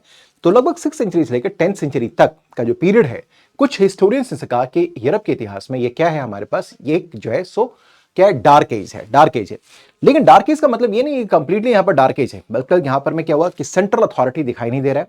क्योंकि पहले क्या होता था, किसी को अंधकार युग कहना बस इस बात पर निर्भर करता था कि हम देखते थे कि एक सेंट्रल अथॉरिटी डिक्लाइन कर गई और उसकी जगह हम देखते हैं धर्म का बहुत बड़ा प्रभाव पड़ना शुरू हो गया। ठीक है, तो जिसकी वजह से हम देखेंगे कि वहां पर में इकोनॉमी भी हमारे क्या प्रभावित होनी शुरू हो जाती। तो ये सब कुछ कारण होता था जिसको कि हम डार्क एज कहते थे। लेकिन हम देखेंगे क्या कि पॉलिटिक्स से बाहर निकल के कोशिश करें देखने की, रिलीजन से बाहर निकल के देखने की कोशिश करें, तो हम देखेंगे यूरोप में इस समय एग्रीकल्चर का बहुत ज्यादा डेवलपमेंट हो रहा था। एग्रीकल्चर में सरप्लस क्रिएट हो रहा था और यही एग्रीकल्चर का सरप्लस एक दिन क्या करेगा, सेकेंडरी इकोनॉमिक एक्टिविटी को प्रमोट करेगा। और सेकेंडरी इकोनॉमिक एक्टिविटी के प्रमोशन का मतलब क्या है कि कई सिटी का डेवलपमेंट होगा और यही सिटी आगे चल करके हम देखेंगे फिर से हमारे पास विदेशी व्यापार को भी मजबूत करेगा। इतनी बातें समझ में आ रही हैं, और ये जो पूरी बातें होंगी लगभग 10th सेंचुरी के आसपास तक होता हुआ नजर आएगा। ठीक है, और फिर हम देखेंगे 12वीं से लेकर के 14वीं शताब्दी के बीच में जो खासकर वेस्टर्न यूरोप है वहां पर फिर से समृद्धि आएगी, कल्चरल रिवाइवल्स होंगे। ठीक है ना, ये सारी चीजें आपको देखने को मिलेंगी। ठीक है, और जब कल्चरल रिवाइवल होगा यहां पर देखेंगे सांस्कृतिक हम देखेंगे रिवाइवल होता हुआ नजर आता है। तो उस समय हम देखते क्या है कि यहां पर में इसी वेस्टर्न पार्ट में हम देखेंगे कई जगहों पर यूनिवर्सिटीज खुलेंगे और इस यूनिवर्सिटी में क्या होंगे, दार्शनिक आएंगे, फिलोसफर्स आएंगे, राइटर्स आएंगे। ठीक है ना, जो अपनी कलम से, यानी कि कहते हैं ना जहां ना पहुंचे रवि वहां पहुंचे कवि, ये क्या करेंगे अपनी कलम से यहां पर कई तरीके का सामाजिक परिवर्तन करवाएंगे, धार्मिक परिवर्तन करवाएंगे। और जिसकी वजह से देखते हैं कि यूरोप में पुनर्जागरण की स्थिति उत्पन्न हो जाती है। देखेंगे यहां पर में जो है नया यूरोप का उद्भव होता है, रिफॉर्मेशन होता है, जो है सो सुधार होता है, रिफॉर्मेशन होगा। क्योंकि मैंने आपको बताया कि कैथोलिक चर्च पूरी तरीके से करप्ट होता चला गया था उस पीरियड में, पॉलिटिकल पावर आने की वजह से, मटेरियलिस्टिक होने की वजह से, तो करप्शन बहुत ज्यादा प्रिवेल हो गया था, इसलिए धर्म सुधार की भी जरूरत थी। और यही कुल कारण है कि यहां हम देखेंगे क्या कि वेस्टर्न पार्ट में रेनेसां और जो है हमारे पास रिफॉर्मेशन भी होता है। इतनी बातें स्पष्ट हैं, क्लियर है यहां पर। देखिए, तो हमने आपको क्या बताया कि एक संकल्पना के स्तर पर, इसको मैं एक बार और फिर ब्रीफ कर दूं ताकि आपको समझने में कोई दिक्कत ना रहे। ठीक है, हमने ये बताया कि कुछ इतिहासकार हैं जिन्होंने कहा कि 6th सेंचुरी का जो यूरोप है, 6th सेंचुरी एडी का, वो क्या है, वो डार्क एज है। उन्होंने कहा डार्क एज है। लेकिन ये जो संकल्पना थी, ये जो बात है, अपने शब्दों में समझें, ये पूर्ण सच्चाई नहीं है। डार्क एज की संकल्पना है, ये कुछ हिस्टोरियंस ने कहा, ये कंप्लीट रियलिटी नहीं है। हिस्टोरियंस ने कहा कि it was dark age of Europe, in Europe. ठीक है ना, इन यूरोप का मतलब हो गया, खास के बात करें तो वेस्टर्न यूरोप के बारे में बात करें। ठीक है, ये कंप्लीट ट्रुथ नहीं है, this not the complete truth, complete truth नहीं है, it's not the complete truth. Modern historiography में देखेंगे कंप्लीट ट्रुथ नहीं है ये। क्यों नहीं है, क्योंकि इस समय हम देखेंगे कि इसी डार्क फेज जिसमें बोला गया, यहां पर हम देखते हैं कि एग्रीकल्चर ग्रो कर रहा है, एग्रीकल्चर का डेवलपमेंट हो रहा है। एग्रीकल्चर का डेवलपमेंट का मतलब क्या है, यहां पर सरप्लस हम क्रिएट कर पा रहे हैं, सरप्लस क्रिएट हो रहा है, यानी कि हमारे पास अधिशेष बन रहा है। ये अधिशेष क्या करेगा, नए जो है सोसाइटी टाउन्स को डेवलप करेगा। ठीक है ना, ट्रेड को करेगा, सिटी टाउन्स को करेगा, सिटीज को क्रिएट करेगा, और यही आगे चलकर फॉरेन ट्रेड का कारण बनेगा। फॉरेन ट्रेड भी होगा, फॉरेन ट्रेड के कारण क्या होगा कि हमारे यहाँ प्रॉस्पेरिटी आएगी, प्रॉस्पेरिटी आएगी, प्रॉस्पेरिटी आएगी, लोगों का आना जाना होगा। और इसी बीच में हम देखेंगे कि इस प्रॉस्पेरिटी की वजह से कई यूनिवर्सिटीज खुलेंगे, यूनिवर्सिटी जैसे मिलान में यूनिवर्सिटीज आएंगे, और इस जगह कई फिलोसफर्स होंगे, पाडुआ, मिलान, ये सब होगा। यहां पर कई फिलोसफर्स होंगे जो क्या करेंगे, यहां पर फिलोसफर्स होंगे जो अल्टीमेटली रेनेसां, यानी कि रेनेसां और रिफॉर्मेशन के लिए बैकग्राउंड प्रिपेयर करेंगे, रिफॉर्मेशन को करेंगे, जो कि ना केवल यूरोप को बल्कि बाहरी दुनिया को भी प्रभावित करेगा। आपने जब पढ़ा होगा कि यूरोपियंस भारत में आते हैं तो अब देखेंगे उसका प्रभाव कहीं ना कहीं जो है रेनेसां का प्रभाव रहा, रिफॉर्मेशन का प्रभाव रहा, ज्योग्राफिकल डिस्कवरीज की बात रही, यानी कि साइंटिफिक डेवलपमेंट की बात हुई। तो ही रेनेसां रिफॉर्मेशन की वजह से एक बैकग्राउंड यूरोप में तैयार हुआ। फिर वहां से निकलकर बहुत सारे कॉलोनिस्ट, चाहे पुर्तगालीज हो, स्पेनिश हो, फ्रेंच हो, ब्रिटिशर्स हो, सब के सब क्या आएंगे, टुवर्ड्स ईस्ट की तरफ आएंगे। और फर्दर देखेंगे कॉलोनाइजेशन होता है, साउथ अमेरिका का होता है, अब देखेंगे अफ्रीका में कॉलोनाइजेशन होता है, एशिया के कई कंट्री में इंक्लूडिंग इंडिया कॉलोनाइजेशन का काम होता चला जाता है। ठीक है, आर यू गेटिंग मी और नॉट? ठीक है ना। So this was the period that was this things that was happening during this period. ठीक है, और ये जो प्रॉस्पेरिटी आती है कहां आती है, कहां पे?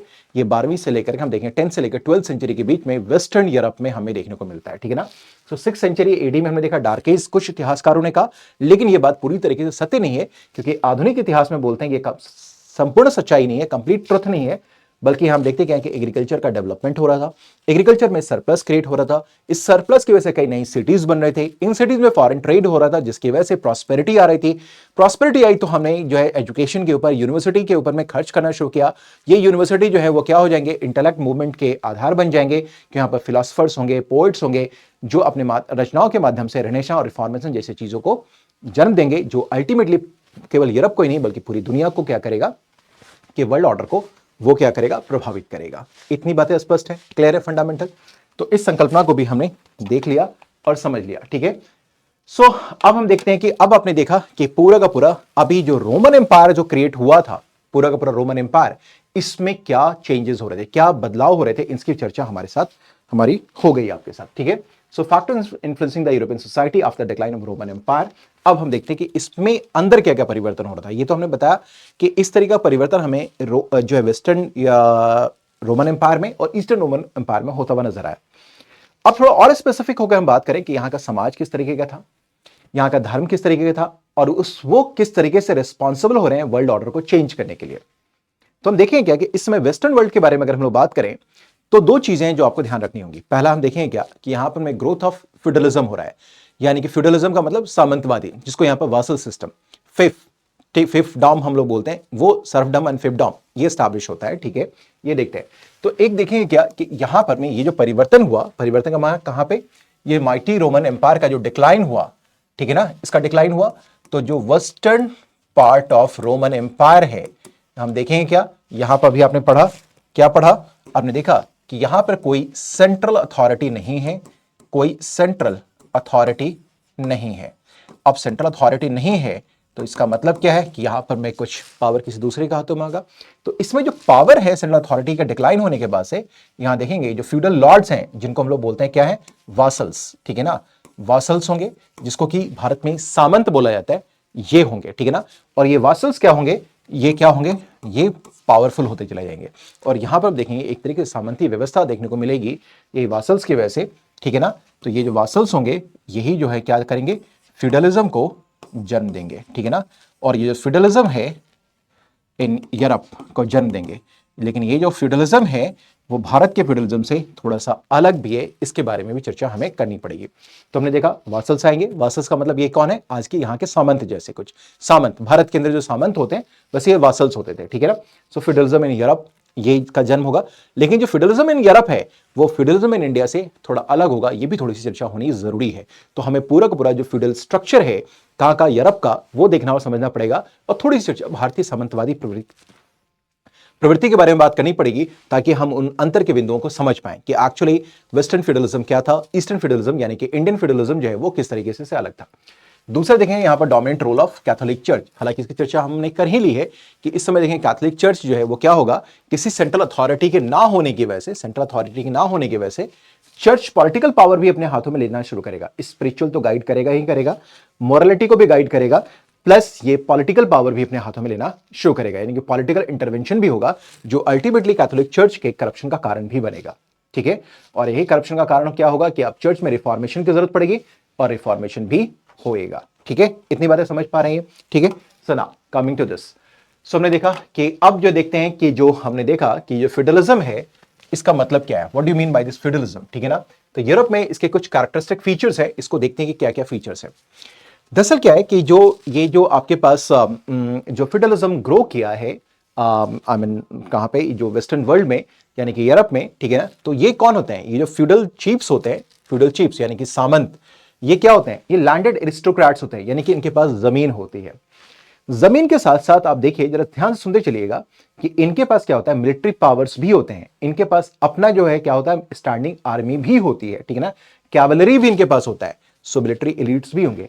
और अब ये धीरे धीरे क्या करेंगे, जो चूंकि सेंट्रल अथॉरिटी तो डिक्लाइन कर चुका है, तो इनकी बड़ी भूमिका हो जाती है सरकार में, सरकार के एसोसिएटेड हो जाते हैं, ठीक है ना। ये सरकार के साथ एसोसिएट करेंगे। और इनफैक्ट हम देखेंगे क्या कि वेस्टर्न यूरोप में जो किंग होता है वो खुद भी एक प्रकार का सामंत ही होता है, वासल ही होता है, लेकिन हाँ सबसे पावरफुल वासल होगा, वो सबसे पावरफुल फ्यूडल लॉर्ड होगा। ठीक है, तो हमने देखा कि फ्यूडलिज्म के अंदर हम देखेंगे कि जो फ्यूडल जो चीफ्स हैं उनके पास जमीनें होंगी, उनके पास उनकी आर्मी होगी, आर्मी के अलावा हम देखेंगे गवर्नमेंट में उनकी सक्रिय भूमिका होगी, और जो स्वयं राजा होता है वो भी एक तरीके का सामंत ही होता था, बल्कि सबसे बड़ा पावरफुल सामंत होता था। ठीक है, इस सब का इंपैक्ट ये पड़ा कि हम देखेंगे क्या कि इतना इंपैक्ट ये पड़ा कि कभी आगे चल करके 11वीं सेंचुरी में हम देखेंगे कि कभी राजतंत्र अगर वहां मजबूत भी हुआ यूरोप में, तो ये इतने मजबूत हो गए थे फ्यूडल चीफ, ये इतने पावरफुल हो गए थे कि एक स्ट्रांग किंग के लिए भी संभव नहीं था कि इनके पावर को कर्टेल किया जा सके, इनको कंट्रोल किया जा सके।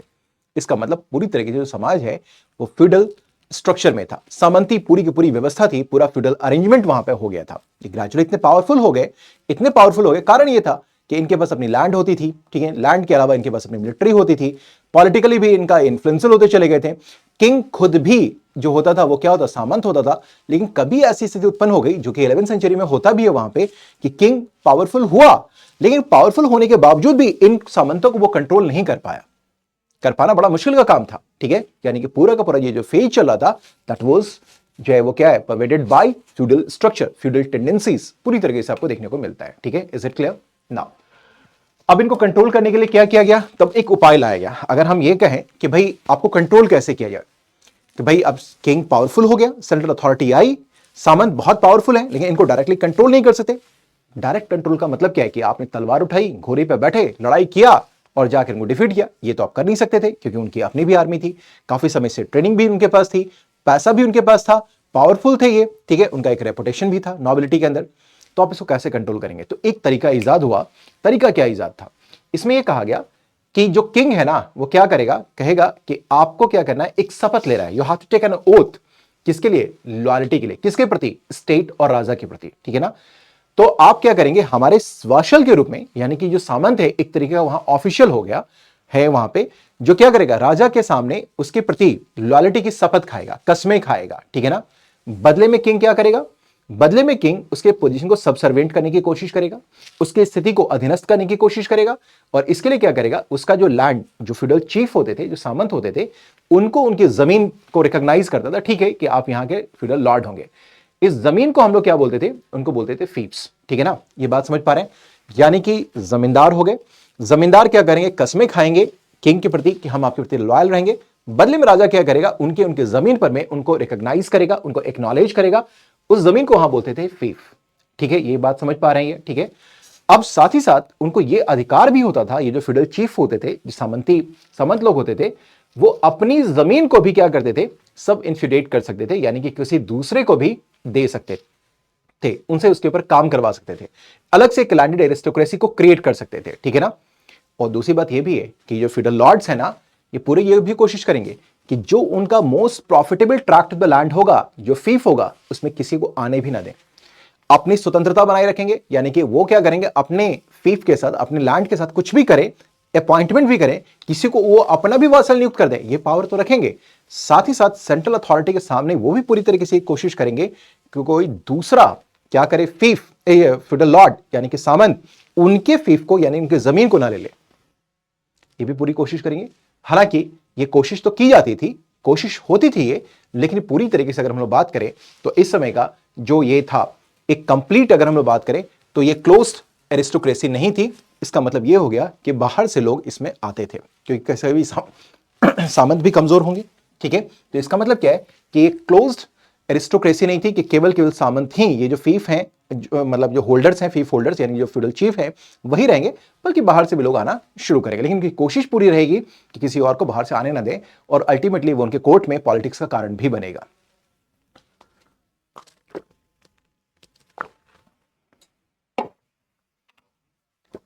ठीक है, अब फ्यूडल सोसाइटी के बारे में हम लोग बात करें कि क्या है।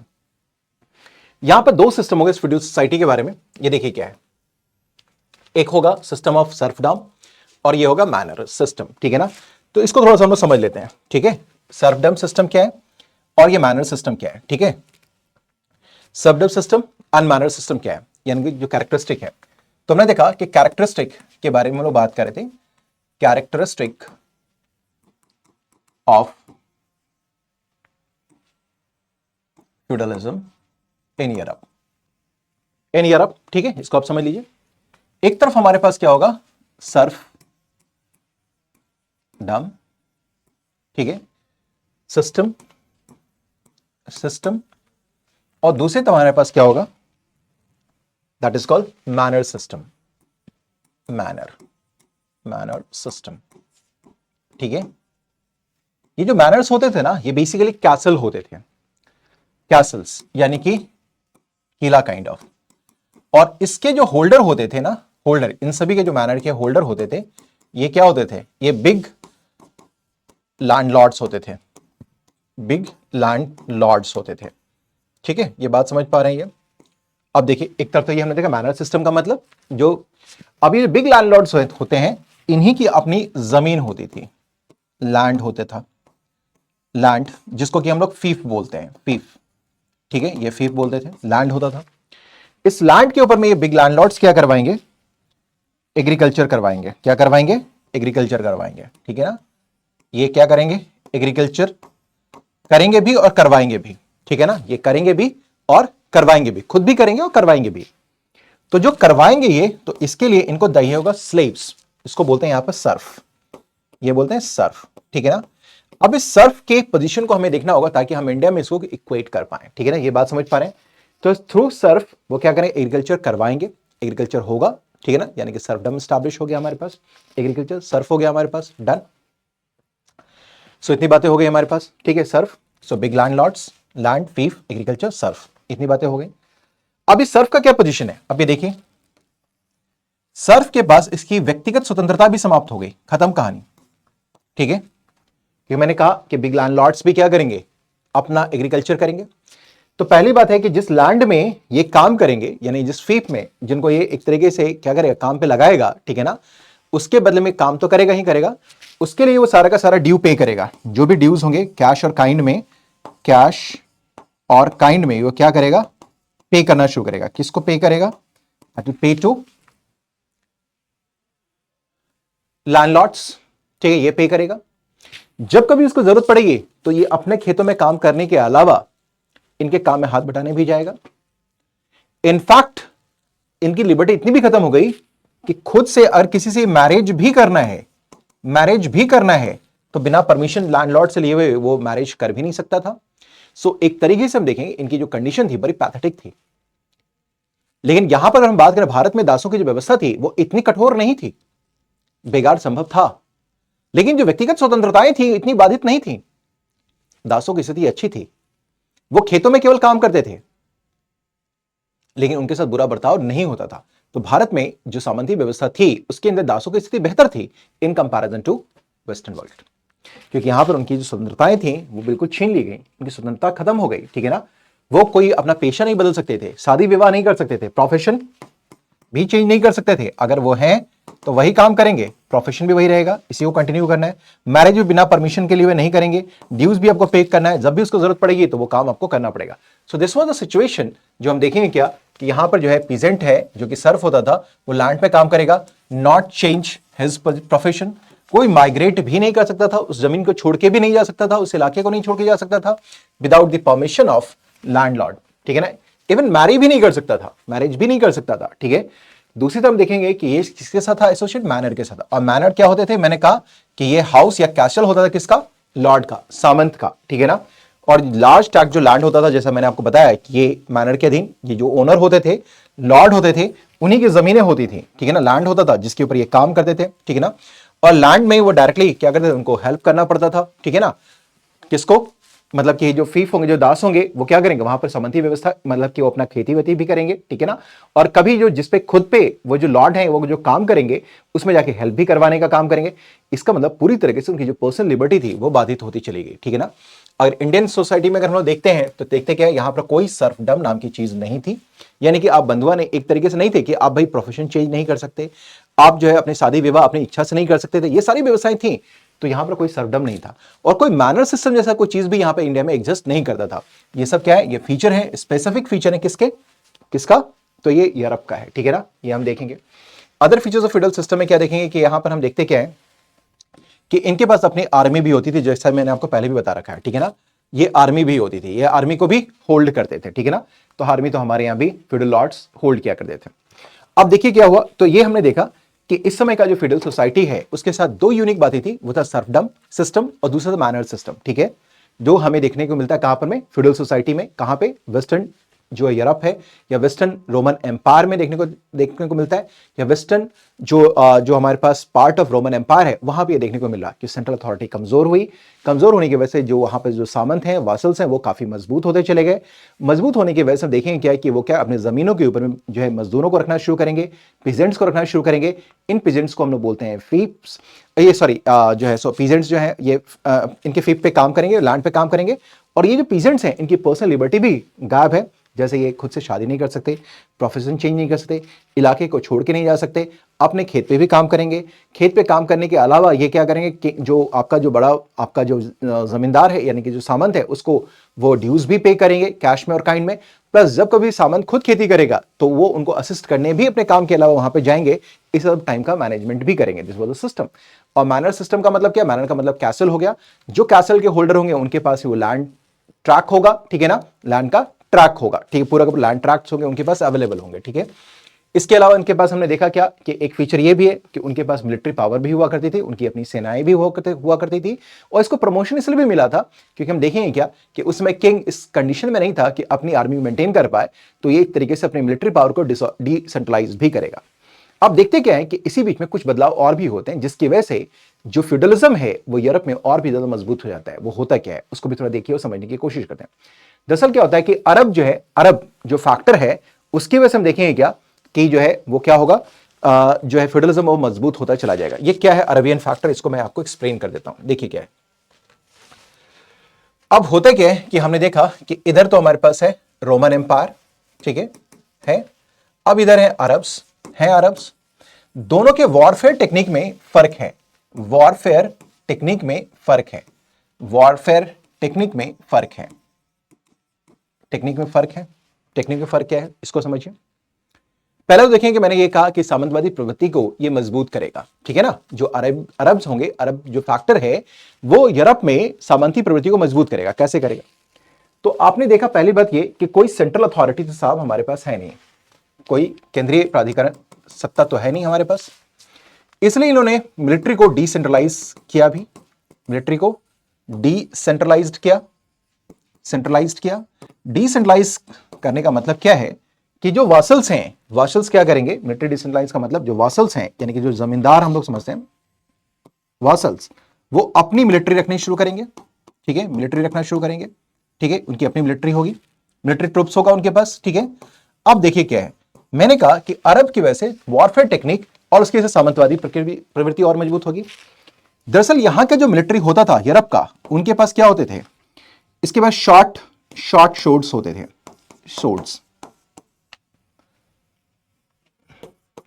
होते थे, तलवारें, प्लस स्पीयर्स होते थे यानी कि भाले। जबकि ये जो होते थे ये हॉर्स माउंटेड आर्चर्स होते थे, ठीक है ना। इसका मतलब इनके लिए कोई मतलब नहीं था, स्पीड भी था इनके पास, और इनके पास मैक्सिमम क्या हो गया, शॉर्ट शोर्ट्स एंड स्पीयर्स का मतलब इनके पास इन्फैंट्री ज्यादा मजबूत होती थी, इन्फैंट्री यानी पैदल सेना। लेकिन इनके पास कैवलरी बहुत मजबूत हो गई, यानी जो घुड़सवार सेना है वो काफी मजबूत हो गई। तो ये जो हॉर्स माउंटेड आर्चर्स हैं, जो कैवलरी वाले लोग हैं, वो क्या करेंगे, उनके पास एज हो जाएगा। जब कभी भी ये रोमन के साथ डिफीट करेंगे तो इनके छोटी छोटी तलवारें हैं जो लेकर चलेंगे, और अपना भाई इन्फैंट्री को लड़ने के लिए तो काफी आप था वो छोटा तलवार और स्पीयर्स, ठीक है। लेकिन अब ये तीर धनुष लेकर बैठे हुए हैं और इनके पास स्टाइरप्स भी हैं, लोहे के आयरन के स्टाइरप्स हैं, जिसकी वजह से वो घोड़े पर आराम से दौड़ते हुए जाएंगे, गिरेंगे भी नहीं और तीर धनुष भी चला पाएंगे। तो इनके पास एक एज था। और दूसरी तरफ क्या है कि रियलिटी ये है कि वेस्टर्न वर्ल्ड में हम देखेंगे क्या कि सेंट्रल अथॉरिटी का भाई जो है सो क्या हो चुका है, वो कमजोर है, पतनग्रस्त है। लेकिन अटैक तो हो रहा है इन्हीं के ऊपर, किंग के ऊपर में। तो किंग क्या करेगा, अब अपने वासल्स को और भी ज्यादा आजादी देगा, उनको कहेगा कि अपने ट्रुप्स को एफिशिएंट बनाओ, ठीक है ना, ट्रुप्स रखो, जिसकी वजह से ये सामंत और भी ज्यादा मजबूत होते चले जाएंगे, क्योंकि भाई पैसा तो इनके पास है ही नहीं, अब इनको ही आर्मी मेंटेन करनी है। तो अब जरूरत तो पड़ रही है कि भाई अटैक करेंगे, जब अटैक करेंगे इनके साथ लड़ाइयां होंगी तो सपोर्ट तो ही करेंगे ना वासल्स। ठीक है ना, ये करेंगे तो यहां पर क्या होगा, ये वासल्स क्या करेंगे, अपनी मिलिट्री पावर को और भी ज्यादा मजबूत करेंगे और इस मजबूती के साथ सामंतवादी प्रवृत्ति और मजबूत हो जाएगी। तो अरब फैक्टर की वजह से हम देखेंगे क्या कि यूरोप में सामंतवादी प्रवृत्ति यानी कि जो हमारे फेडरलिज्म है वो और स्ट्रांग होता चला जाएगा। आशा करता हूं ये भी बात आप समझ पा रहे होंगे। अब देखिए, हमने ये भी बताया कि रोल ऑफ क्रिश्चियन चर्च क्या थे, इस समय इन्फ्लुएंस कैसा शुरू कर दिया था। हम देखेंगे क्या कि जो चर्च है ना वो काफी इंपॉर्टेंट रोल प्ले करना शुरू करेगा। हम देखते क्या है कि we have already referred to the role of Greek church and Byzantine empire. Absence of powerful empire, हमने बताया आपसे कि वेस्ट में क्या होता है, वेस्ट में अगर देखेंगे कि जो पावरफुल एम्पायर है वो कमजोर हुआ, कमजोर होने की वजह से जो कैथोलिक चर्च हैं वो क्या करेंगे, गवर्नमेंट के बहुत सारे फंक्शंस को करना शुरू करेंगे। तो एक पॉइंट ये भी था जिसके वजह से हम देखेंगे क्या कि चर्च की भूमिका, पादरी की भूमिका, पोप्स की भूमिका वहां के पॉलिटिक्स में बढ़ती चली गई। ठीक है ना, अब ये सारी बातें यहां पर हमने लिख के दी हैं जो आपको समझ में आ रहा होगा। ठीक है ना, सो ये हमने करना शुरू कर दिया। अब होता क्या है कि अब हमने देखा क्या कि एक तरफ देखेंगे कि जो चर्च है और जो पोप है वो क्या करेंगे, पॉलिटिकल फंक्शंस निभाना शुरू करेंगे। ठीक है ना, पॉलिटिकल फंक्शंस निभाना शुरू करेंगे। ठीक है, अब क्या होता है कि अब देखिए कि एक तरफ हमने देखा कि सेंट्रल अथॉरिटी कमजोर होने की वजह से पोप एंड चर्च क्या हो जाएंगे, इनका भी पॉलिटिकल इन्फ्लुएंस बढ़ेगा और ये पॉलिटिकल इन्फ्लुएंस बढ़ेगा। अब इनके जो पोप हैं यानी कि इनका रहने का ये इनकी मोनास्ट्री बनेगी। अब क्या है कि अब ये जो पोप है और ये चर्च है ये क्या है, ये तो पॉलिटिकल पावर अपने हाथ में ले लिया है, लेकिन ये स्पिरिचुअल लीडर भी तो है, ये। ठीक है, तो इसको क्या करना है, इसको वेलफेयर का भी काम करना है, इसको जो है सो मोरालिटी को भी चेक करना है, मोरालिटी भी देखना है, स्पिरिचुअल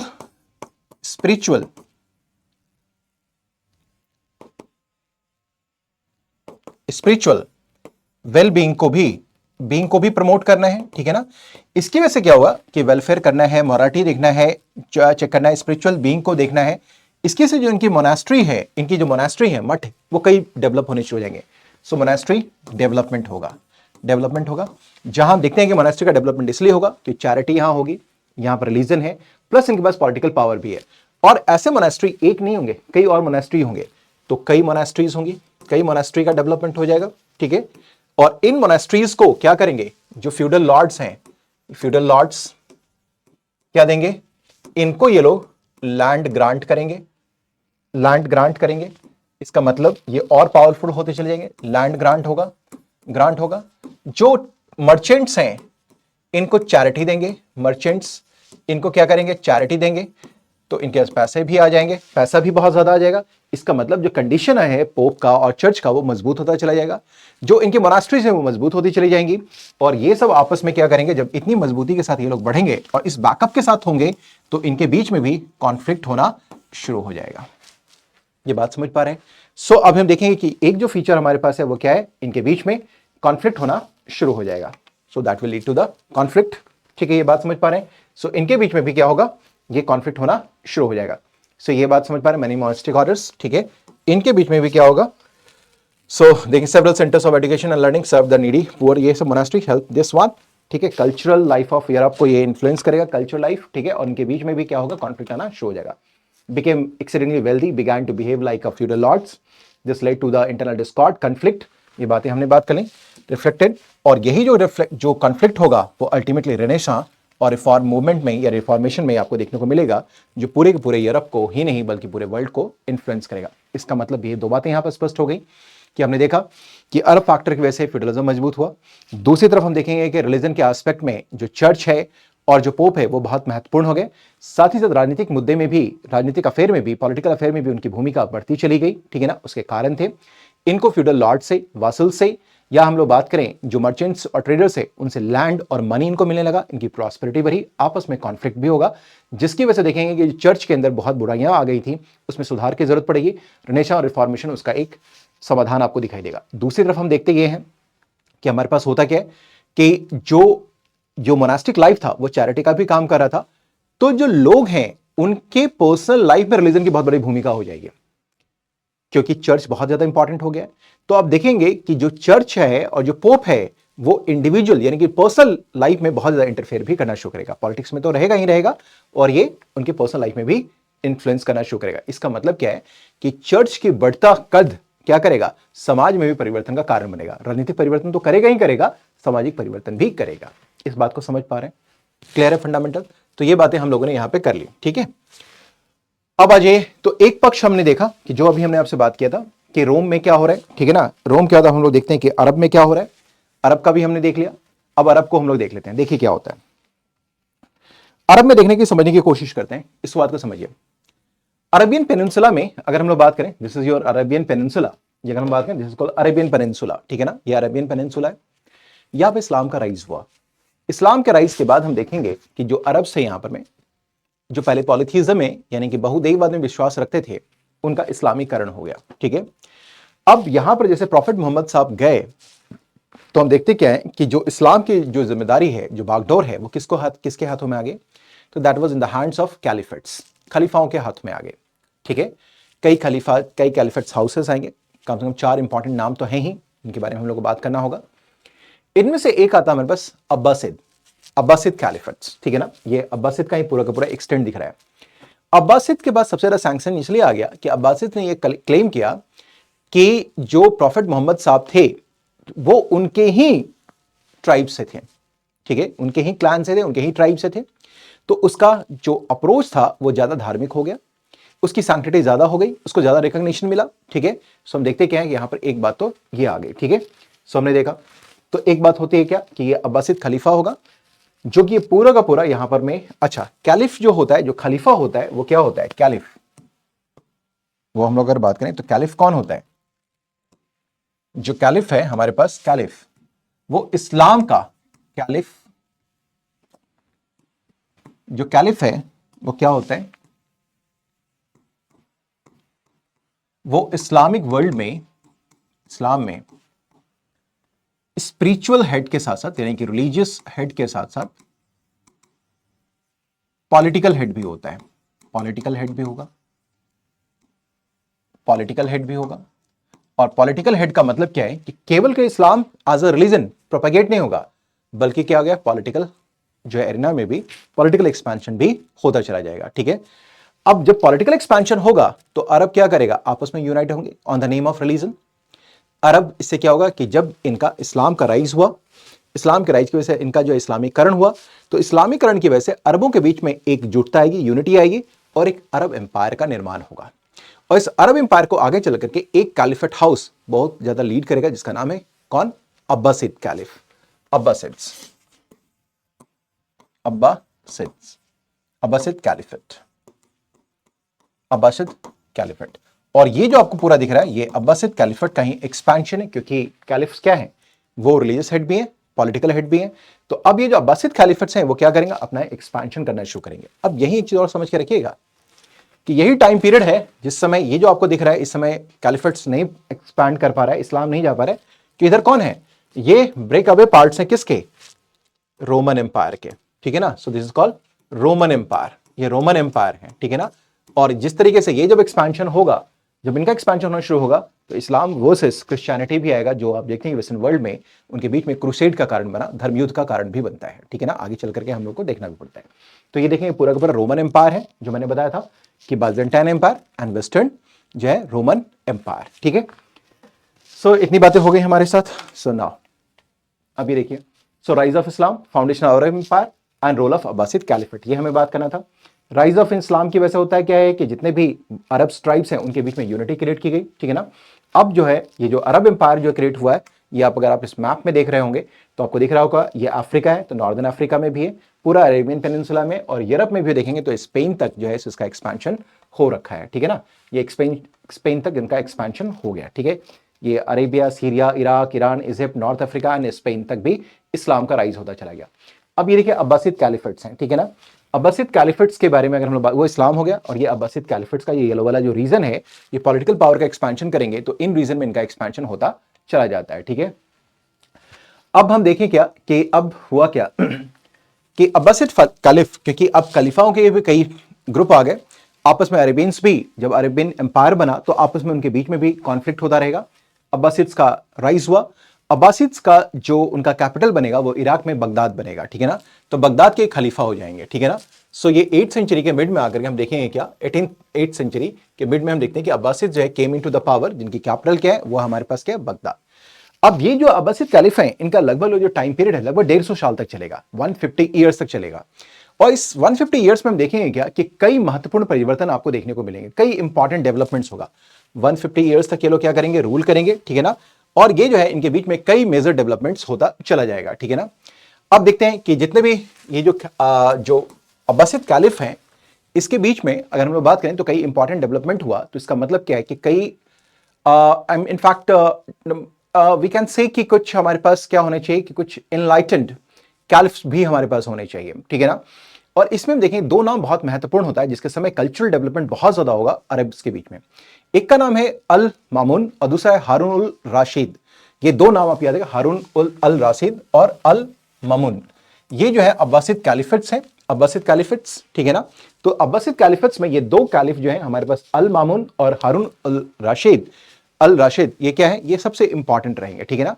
खास करके हम लोग बात करें किसके बारे में, तो हम बात करते हैं किसके बारे में, हारून जो है हारून उल राशिद के बारे में या मामून के बारे में बात करें तो मामून के समय काफी कुछ डेवलपमेंट होता हुआ नजर आता है। इसमें जैसे देखेंगे कि इस समय वो ट्रांसलेशन पे काफी ज्यादा फोकस करेगा और उसने हाउस ऑफ विजडम जिसका नाम है बैतुल उल हिकमत के नाम से उसने एक ट्रांसलेशन का डिपार्टमेंट स्टैब्लिश करा जिसमें कई भाषाओं के जो लिटरेचर थे, चाहे वो ग्रीक हो, ईरानियन हो, इंडियंस हो, ठीक है ना, जो इजिप्शियन हो, बाइजेंटाइन्स का हो, उन सभी को उसने ट्रांसलेट करवाना शुरू कर दिया, ठीक है ना, ट्रांसलेशन करवाना शुरू किया। इसका मतलब क्या है कि हम बहुत लिबरल हो गए। लिबरल का मतलब क्या है कि जहां कहीं भी अच्छी बातें आ रही हैं उन सभी को हम ट्रांसलेट करवाते चले जाए, ट्रांसलेशन का काम होता चला गया, ठीक है। नाउ अरब्स क्या करेंगे कि अब एक तो हमने देखा कि इसमें कल्चर डेवलपमेंट में कई और चीजें आएंगी। हम देखें क्या कि यहां पर कई साइंस में भी, मैथमेटिक्स में भी, अकाउंटिंग में भी काफी कुछ डेवलपमेंट देखने को मिलेगा। अरब्स जो है इस समय क्या करेंगे, ये कौन है, ट्रेडर्स भी हैं, तो ये एडवांस अकाउंटेंसी के लिए भी क्या करेंगे, बुक कीपिंग के लिए entry, double entry book keeping, advance accountancy और large scale elaborate banking and credit including bills of exchange, इन सभी का वो क्या करेंगे, किस तरीके से मेंटेन किया जाए, इस सबको डेवलप करना शुरू करेंगे। इसके अलावा अगर हम लोग बात करें तो इन्होंने क्या किया, चाइना से बहुत सारे जो इन्वेंशंस है, चाइना पहले से बड़ा प्रोग्रेसिव था, वहां भी काफी कुछ डेवलपमेंट हो रहा था। तो चाइना में जो डेवलपमेंट्स हुआ वो सब अरब के पास आ रहा है क्योंकि ट्रेड रिलेशंस था। ट्रेड की वजह से जो इन्वेंशन था उसका डिफ्यूजन हो रहा था, ठीक है ना, इन्वेंशन जो कि कहां हो रहा है, चाइना में हो रहा है। और ये बड़ी गजब की बात ये होगी कि आगे चलकर ये लोग क्या करेंगे, इसको इतना डेवलप कर लेंगे कि ये अरेबियंस कहलाने शुरू हो जाएंगे। अरब से यह इंडिया में है, इंडिया के कॉन्टेक्स्ट में लोग बात करते ही हैं, ठीक है ना। और कई इंडियन नॉलेज भी था जो अरब गया, बाद में उसका अरबीकरण हो गया और वो फिर भारत आ रहा है तो अरब के नाम से आ रहा है। हम लोग बात करेंगे इसके बारे में, चर्चा करेंगे। तो देखते हैं कि इनके पास चाइना से क्या जाता है, जैसे compass, paper, printing paper, gun powder, ये सब का सब चाइना से यूरोप तक चला गया। किसके द्वारा, तो ये अरब्स के द्वारा जाता है, ठीक है ना। और इसके अलावा हम देखेंगे क्या कि अब कोशिश ये की जाती है कि जो अरब की भूमिका है ना, अब यूरोप में क्या हुआ कि अरेबियंस धीरे धीरे बहुत ज्यादा टैक्स वैक्स लगाना शुरू कर दिए थे। बड़े अरेबियंस बड़े अब देखिए हुआ क्या कि अब ये चाइना है, चाइना से एक तो ट्रेड भी हो रहा है, इन्वेंशंस भी आ रहे हैं और अरब्स बीच में है और यहां पर क्या है, हमारे पास यूरोप है, ठीक है ना। यूरोप यानी कि अब हम समझ रहे हैं जो एम्पायर, रोमन एम्पायर का पार्ट है, ठीक है। तो अरब जो है अब बड़ी भूमिका निभानी शुरू कर दिया इस्लाम के राइज के बाद से। जब देखेंगे क्या कि इनका पॉलिटिकल एक्सपेंशन हुआ, रिलीजियस एक्सपेंशन हुआ, तो ये अरब्स क्या करेंगे, ये बहुत ज्यादा चुंगी लगाना शुरू करेंगे, टैक्स इंपोज करना शुरू करेंगे। किसके बीच में, चाइना से लेकर के यूरोप के ट्रेड में अरब की भूमिका है।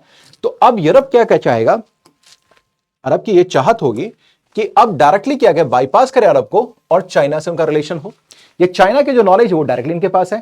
और इसी प्रोसेस में देखते हैं कि इटली या वेनिस कहें का एक ट्रैवलर आता है जिसका नाम है मार्को पोलो, जो चाइना तक की यात्रा करता है, ठीक है ना, ठीक है ना। और वो मोनोपोली जो है वो अरब की तोड़ना चाहता है, इसके लिए वो नॉलेज इकट्ठा करता है कि किस तरीके से अरब की मोनोपोली को तोड़ा जाए। वहां के जो नो हाउस हैं, जो स्किल्स है, उसको डेवलप, उसको सीख लिया जाए कहां पे, यूरोप में ही, ताकि अरब की भूमिका ही खत्म हो जाए, ठीक है। और यही कारण थी कि मार्को पोलो ट्रैवल करता है चाइना तक और लौटते वक्त वो इंडिया भी आता है, ठीक है ना। इसके देखेंगे क्या कि अब इन सब का इंपैक्ट, हम बात करें इंडिया के कॉन्टेक्स्ट में थोड़ा सा बात करें तो अरब को आपने देखा कि अरब का इस्लाम के साथ अरब का राइज भी हुआ, अरबियन एम्पायर बना। अरबियन एम्पायर में देखेंगे कि अब देखेंगे कई छोटे छोटे कैलिफेट्स होंगे, उनके बीच में कॉन्फ्लिक्ट्स होंगे। फाइनली अब्बासिद खलीफा आएंगे। अब्बासिद खलीफा का जो कैपिटल होगा वो बगदाद होगा। बगदाद का मतलब इराक के बगदाद हो गए, यानी बगदाद के कैलिफेट्स हो गए। इसमें दो इंपॉर्टेंट खलीफा का नाम हमने सुना जहां कल्चरल डेवलपमेंट होता है। उन्होंने अपने यहाँ ट्रांसलेशन का डिपार्टमेंट स्टैब्लिश करवाया और कई विदेशी भाषाओं की किताबों को उसने ट्रांसलेट करवाया। दैट्स वन एस्पेक्ट, ठीक है। इसके अलावा हम देखते क्या है कि अब अरब के स्ट्रांग होने की वजह से जो ट्रेड प्रॉफिट था वो यूरोप में वो कमना शुरू हो गया, क्योंकि मैक्सिमम जो टैक्स के रूप में पैसा ले प्रॉफिट कौन ले लेता था, अरब से ले लेते थे।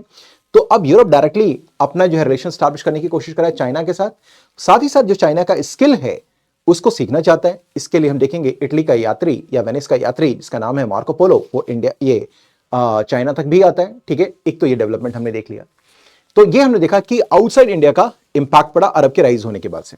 अब अरब का जब राइज होता है, एम्पायर बनता है, तो इसका इंपैक्ट इंडिया के बारे में क्या पड़ता है, इंपैक्ट इंडिया पे क्या पड़ता है, तो इसके बारे में हमारे पास बड़ा लिमिटेड नॉलेज है कि इकोनॉमी और यहाँ के कल्चर के बारे में क्या इंपैक्ट हुआ बहुत ज्यादा, ये हमें बहुत कुछ पता नहीं है। या अगर हम लोग बात करें कि इंडिया का जो साइंटिफिक कॉन्ट्रीब्यूशन क्या था, ये बहुत ज्यादा कुछ पता नहीं है, ठीक है ना। कारण उसका ये है क्योंकि आपको मालूम होगा कि भारत में जब अरब्स आते हैं तो सिंध पे अटैक किए, आपको मालूम होगा कासिम, मोहम्मद बिन कासिम के वक्त होता है। लेकिन आप जानते हैं कि इस समय एक मजबूत स्थिति में कौन होता है, हमने देखा कि यहां पर जो है अभी हम देखेंगे कि जिस समय बात हो रही है तो हमारे पास गुर्जर और प्रतिहाराज भी हैं, ठीक है ना। तो एक है यहां पर प्रतिहाराज इंडिया में है, और इस समय जो है हम देखेंगे क्या कि ये नॉर्थ वेस्ट इंडिया में अरब्स आ रहे हैं, ठीक है। और अरब्स ने सिंध पे अटैक तो किया, लेकिन प्रतिहारों के स्ट्रॉन्ग प्रेजेंस की वजह से, ये क्या है, स्ट्रॉन्ग प्रेजेंस की वजह से अरब्स मेनलैंड इंडिया में नहीं आ पाए। गुर्जर प्रतिहारों की वजह से वो इंडिया में प्रवेश नहीं कर पाए, ठीक है। तो हम देखेंगे अरब्स जो है इंडिया में कोई स्ट्रॉन्ग पॉलिटिकल पावर क्रिएट नहीं कर पाए, स्ट्रॉन्ग पॉलिटिकल पावर क्रिएट नहीं कर पाए। मोहम्मद बिन कासिम एक मिलिट्री कमांडर था, ठीक है, बाहर के अगेंस्ट की सफलता मिली, लेकिन प्रतिहारों ने उसका जमकर के जो है सो क्या किया, रेसिस्ट किया, और अरब जो है मेनलैंड इंडिया में नहीं आ पाए। तो स्ट्रॉन्ग पॉलिटिकल पावर को क्रिएट करने में वो सक्षम नहीं हो पाए, ठीक है। ये बात समझ पा रहे हैं, दे could not create a strong political power, ठीक है। अब पॉलिटिकल पावर नहीं रहेंगे तो भाई कल्चरल और इकोनॉमिक इंपैक्ट भी बहुत कम होगा, ठीक है। लेकिन चूंकि ट्रेड हमारे यहाँ बहुत पहले समय से चल रहा था, तो इसलिए कुछ ना कुछ हमारे इन्वेंशंस और हमारी जो स्किल्स है उसका डिफ्यूजन तो हो रहा था, अरेबिक वर्ल्ड में हो रहा था, जिसके बारे में कुछ जानकारी रख लें हम लोग, क्योंकि वो प्रीलिम्स के पॉइंट ऑफ व्यू से हमारे लिए इंपॉर्टेंट हो सकता है। तो हम देखें कोई स्ट्रॉन्ग पॉलिटिकल पावर नहीं बन सके जस्ट बिकॉज ऑफ प्रतिहाराज, ठीक है। इससे पहले चालुक्यों ने भी बहुत स्ट्रांगली किसे किया था, रिस्ट्रेन कर रखा था, किसको, अरब्स को, ठीक है। तो ये बातें हमारे पास हो गई सब, ठीक है। तो हमने देखा कि अरब्स ने 8th सेंचुरी सिंध पे अटैक किया, लेकिन हम देखेंगे कि बहुत कुछ इंपैक्ट नहीं पड़ा, लेकिन फिर भी कुछ ना कुछ तो हमारा डिफ्यूजन होता है। जैसे हम देखेंगे कि भारत में खोज होती है किसकी, डेसिमल सिस्टम की, जो 5th सेंचुरी के आसपास होता है, ठीक है। और आज जो मॉडर्न मैथमेटिक्स है उसका ये डेसिमल सिस्टम बहुत बड़ा बेसिस है। ये कहां चला गया, ट्रैवल टू अरब, ठीक है ना। और अरब से ये क्या किया, दुनिया के दूसरे देशों में चलता चला गया। ये हमारा दिया हुआ है जो डेसिमल सिस्टम है, ठीक है ना। 9th सेंचुरी में आसपास हम लोग बात करें तो अगर हम देखेंगे क्या कि जो डेसिमल सिस्टम है इसको पॉपुलराइज करने का काम किया एक अरेबियन मैथमेटिशियन जिसका नाम है अल ख्वारिज़मी, ठीक है। सो क्यों ऐसा लगा कि भाई डेसिमल सिस्टम हमारा है, लेकिन उसकी पॉपुलैरिटी बहुत ज्यादा दुनिया को नहीं पता चली, डेसिमल सिस्टम का जो आज मॉडर्न मैथमेटिक्स का बेसिस है। उसका कारण यह था कि हम अपने जरूरतों की चीजों को अपने पास नहीं रखते थे। हम बहुत थोड़ा सा कहीं ना कहीं हम कंजर्वेटिव अप्रोच में हमारा होता था कि अपने नॉलेज को बहुत ज्यादा हम शेयर नहीं करते थे। अरब आए, उन्होंने ये हमसे सीखा। अरब में भी काफी लंबे समय तक ये ऐसे ही पड़ा रहा। 9th सेंचुरी में आकर के हम देखते हैं कि अल ख्वारिज़मी है जो एक अरेबियन मैथमेटिक्स है, इसने इसको पॉपुलराइज करना शुरू कर दिया। और यूरोपियन वर्ल्ड में हम देखेंगे कि 12वीं शताब्दी में एक मॉन्क है अबेलार्ड, उसने यूरोप में इसको फैला दिया, और उसको उस वक्त मिलेगी रिकॉग्निशन किस नाम से, अरब न्यूमेरल्स के नाम से। यानी कि डेसिमल सिस्टम का जो ओरिजिन है वो इंडिया है 5th सेंचुरी में आसपास, ठीक है। हमने देखा इसको पॉपुलराइज किया गया अरबों के द्वारा 9th सेंचुरी में अल ख्वारिज़मी के द्वारा, एंड 12th सेंचुरी में इसको यूरोप भेज दिया गया एक मॉन्क के सारे, इसका नाम है जो है अबेलार्ड, ठीक है ना, अबेलार्ड। तो इसकी वजह से इसको पॉपुलैरिटी मिल गई, और जो डेसिमल सिस्टम इंडिया का था now it is known as Arab numerals, ठीक है। So this is how Indian decimal system जो है बिकेम व्हाट, अरब न्यूमेरल्स, ठीक है। ये एक एस्पेक्ट हमने देखा। दूसरा देखेंगे कि इंडियन वर्क्स का जितना भी इंडियन वर्क्स थे, ठीक है ना, उन सभी का ट्रांसलेशन हुआ किसका, जो एस्ट्रोनॉमी से जुड़े थे, मैथमेटिक्स से जुड़े थे, इन सभी का अरबिक में ट्रांसलेशन किया गया। एस्ट्रोनॉमी में हम देखें एक किताब है जिसका नाम है सूर्य सिद्धांत, ठीक है ना, सूर्य सिद्धांत एस्ट्रोनॉमी की बुक है, जिसके ऊपर जो है आर्यभट्ट ने भी आगे काफी कुछ काम किया है, इन सभी का ट्रांसलेशन किया गया। इवन हमारे यहाँ चरक और सुश्रुत जैसे यहाँ पर डॉक्टर्स भी थे, ठीक है ना, फिजिशियंस भी थे, उनकी किताब जैसे चरक संहिता, सुश्रुत संहिता, इन सभी का भी अराबिक में ट्रांसलेशन किया गया।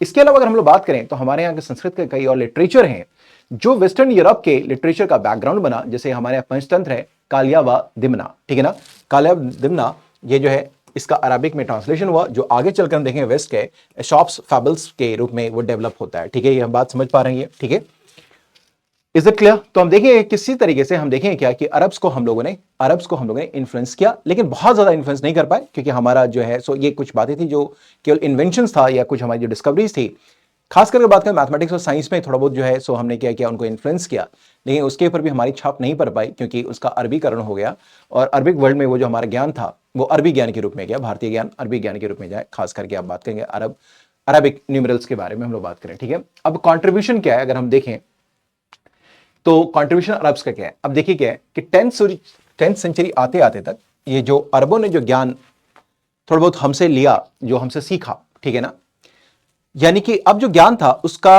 अरबीकरण हो गया, ठीक है ना, और अरबीकरण के बाद हम देखते क्या है कि अरबों की रुचि ज्ञान, विज्ञान, गणित, खगोल, इन सब में काफी ज्यादा बढ़ गई, और उन लोगों ने जो है ज्योमेट्री के ग्रोथ में, अलजेब्रा के ग्रोथ में, जो है हम देखेंगे ज्योग्राफी में, एस्ट्रोनॉमी में, ऑप्टिक्स यानी कि जो लाइट होता है उसके अंदर, केमिस्ट्री जो science of light that is called optics, chemistry में, मेडिसिन में, इन सभी में उन लोगों ने बहुत जबरदस्त काम करना शुरू कर दिया, ठीक है ना, और gradually they become leader in the world, ठीक है ना। उस समय फील्ड ऑफ साइंस के वो क्या हो गए, वो नेता बन गए। यानी 10th सेंचुरी आते आते जिसको एक बैकग्राउंड दिया इंडिया की तरफ से भी मिला, ठीक है ना, वो हम देखेंगे कि 10th सेंचुरी में वहां पर में जो डेवलपमेंट हो रहा था, इसके जो विज्ञान है वो अरबी विज्ञान काफी ज्यादा प्रोग्रेस करना शुरू कर दिया, ठीक है। नेक्स्ट हम देखें writings of Arab geographers and their maps advance knowledge about the world. Arabs also help to develop new devices for travelling across the open sea. और इसके अलावा उन्होंने फिर कई और चीज़ों को विकसित करना शुरू किया जो कि जोग्राफिकर्स के लिए भी, नेविगेटर्स के लिए भी काफ़ी फ्रूटफुल रहा। So these devices continued to be used till 15th century. The accounts of the Arab traders about India and the neighboring countries during this period is a useful source of information for us. ठीक है, और देखें जो अरबी जो लेखनी है यानी कि जो लिखावटें हैं वो भी हमारे काफ़ी महत्वपूर्ण हुई। हम देखेंगे अरब साइंस है, लेकिन हम देखेंगे जो अरबी साइंस है ये सब का मतलब इतनी ज़्यादा कॉन्ट्रीब्यूशन के पार्ट में हम लोग बात कर रहे हैं। फिर हम देखेंगे कि 12th सेंचुरी के आसपास आते आते देखिए जो पॉलिटिकल डिक्लाइन होना शुरू होता है, उसकी वजह से जो अरबी नॉलेज है वो भी धीरे धीरे डिक्लाइन होना शुरू हो जाएगा। तो ये तो अरब में हमने डेवलपमेंट देखा कि अरब का डेवलपमेंट का मतलब क्या हुआ, कि अभी हमने उसको मैं ब्रीफ कर दूं फटाफट 1 मिनट के अंदर। हमने ये देखा कि अरब में इस्लाम का राइज हुआ, इस्लाम की राइज की वजह से अरबों का इस्लामीकरण हुआ, अरबों का जब इस्लामीकरण हुआ तो अरबों में एकजुटता आई और अरब एम्पायर बने। और हम देखेंगे प्रॉफिट मोहम्मद साहब के आने के बाद से हम देखेंगे यहाँ पर कैलिफेट का शासन हुआ और यहाँ पर कई कैलिफेट हाउसेस आए, उनके बीच में आपस में कॉन्फ्लिक्ट होता रहा, जिसमें से हम देखेंगे कि अब्बासिद खलीफा काफ़ी इंपॉर्टेंट रहा। अब्बासिद जो खलीफा है उसका कैपिटल रहा बगदाद के खलीफा हो गए वो, उन्होंने बहुत जम करके अपना एक्सपेंशन किया, कल्चरल डेवलपमेंट भी है, ठीक है ना, हमने देखा कल्चरल डेवलपमेंट्स भी होता हुआ वहाँ पर में। अब जो यहाँ पे जो डेवलपमेंट हो रहा था, और हम देखेंगे क्या कि अरब जो है वो भारतीय संस्कृति को बहुत ज़्यादा प्रभावित नहीं कर पाए, यहाँ की अर्थव्यवस्था को बहुत ज़्यादा प्रभावित नहीं कर पाए। उसका पीछे कारण ये था कि अरब भारत में एक राजनीतिक शक्ति के रूप में उभर करके नहीं आ पाए। उसके पीछे कारण ये था कि गुर्जर प्रतिहारास की यहाँ मौजूदगी थी, जो उपस्थित थे, बहुत स्ट्रांगली थे, ठीक है। तो हम देखेंगे कि अरब का जो है पेनिट्रेशन इंडिया में नहीं हो पाता है, लेकिन देखेंगे भारत का जो ज्ञान विज्ञान है कुछ सीमित स्तर पे ही, जैसे गणित में, हम देखेंगे खगोल में, हम देखेंगे मेडिसिन में, हम देखेंगे कि जो है यहाँ का जो फैबल्स होते हैं पंचतंत्र वाला, इन सभी का जो है डिस्पर्सल होता है किस तरफ होता है, अरब में। फिर अरब जो है उसके ऊपर फर्दर डेवलपमेंट करता है और ये हम देखेंगे कि जो भारतीय ज्ञान विज्ञान है उसका अरबीकरण होता है और पूरे यूरोप में फैलना शुरू होता है, खास करके गणित के फील्ड में, ठीक है ना। और आगे चलकर हम देखेंगे 10th सेंचुरी आते आते तक अरब ने ही खुद अपना इतना विकास करना शुरू कर दिया कि विज्ञान का वो क्या होगा, लीडर होना शुरू हो गया। जहाँ देखेंगे गणित को लेकर, अलजेब्रा को लेकर, ज्योमेट्री को लेकर, ज्योग्राफी को लेकर हम देखेंगे कि कई रचनाएं होनी शुरू हो गई थी, ठीक है। तो ये इंपैक्ट हमने देखा, ये देखा कि वर्ल्ड के ऊपर में और इंडिया के कॉन्टेक्स्ट में कि अरब का जो डेवलपमेंट हुआ, अरब जो एम्पायर हुआ वो किस तरीके से इन्फ्लुएंस करना शुरू किया।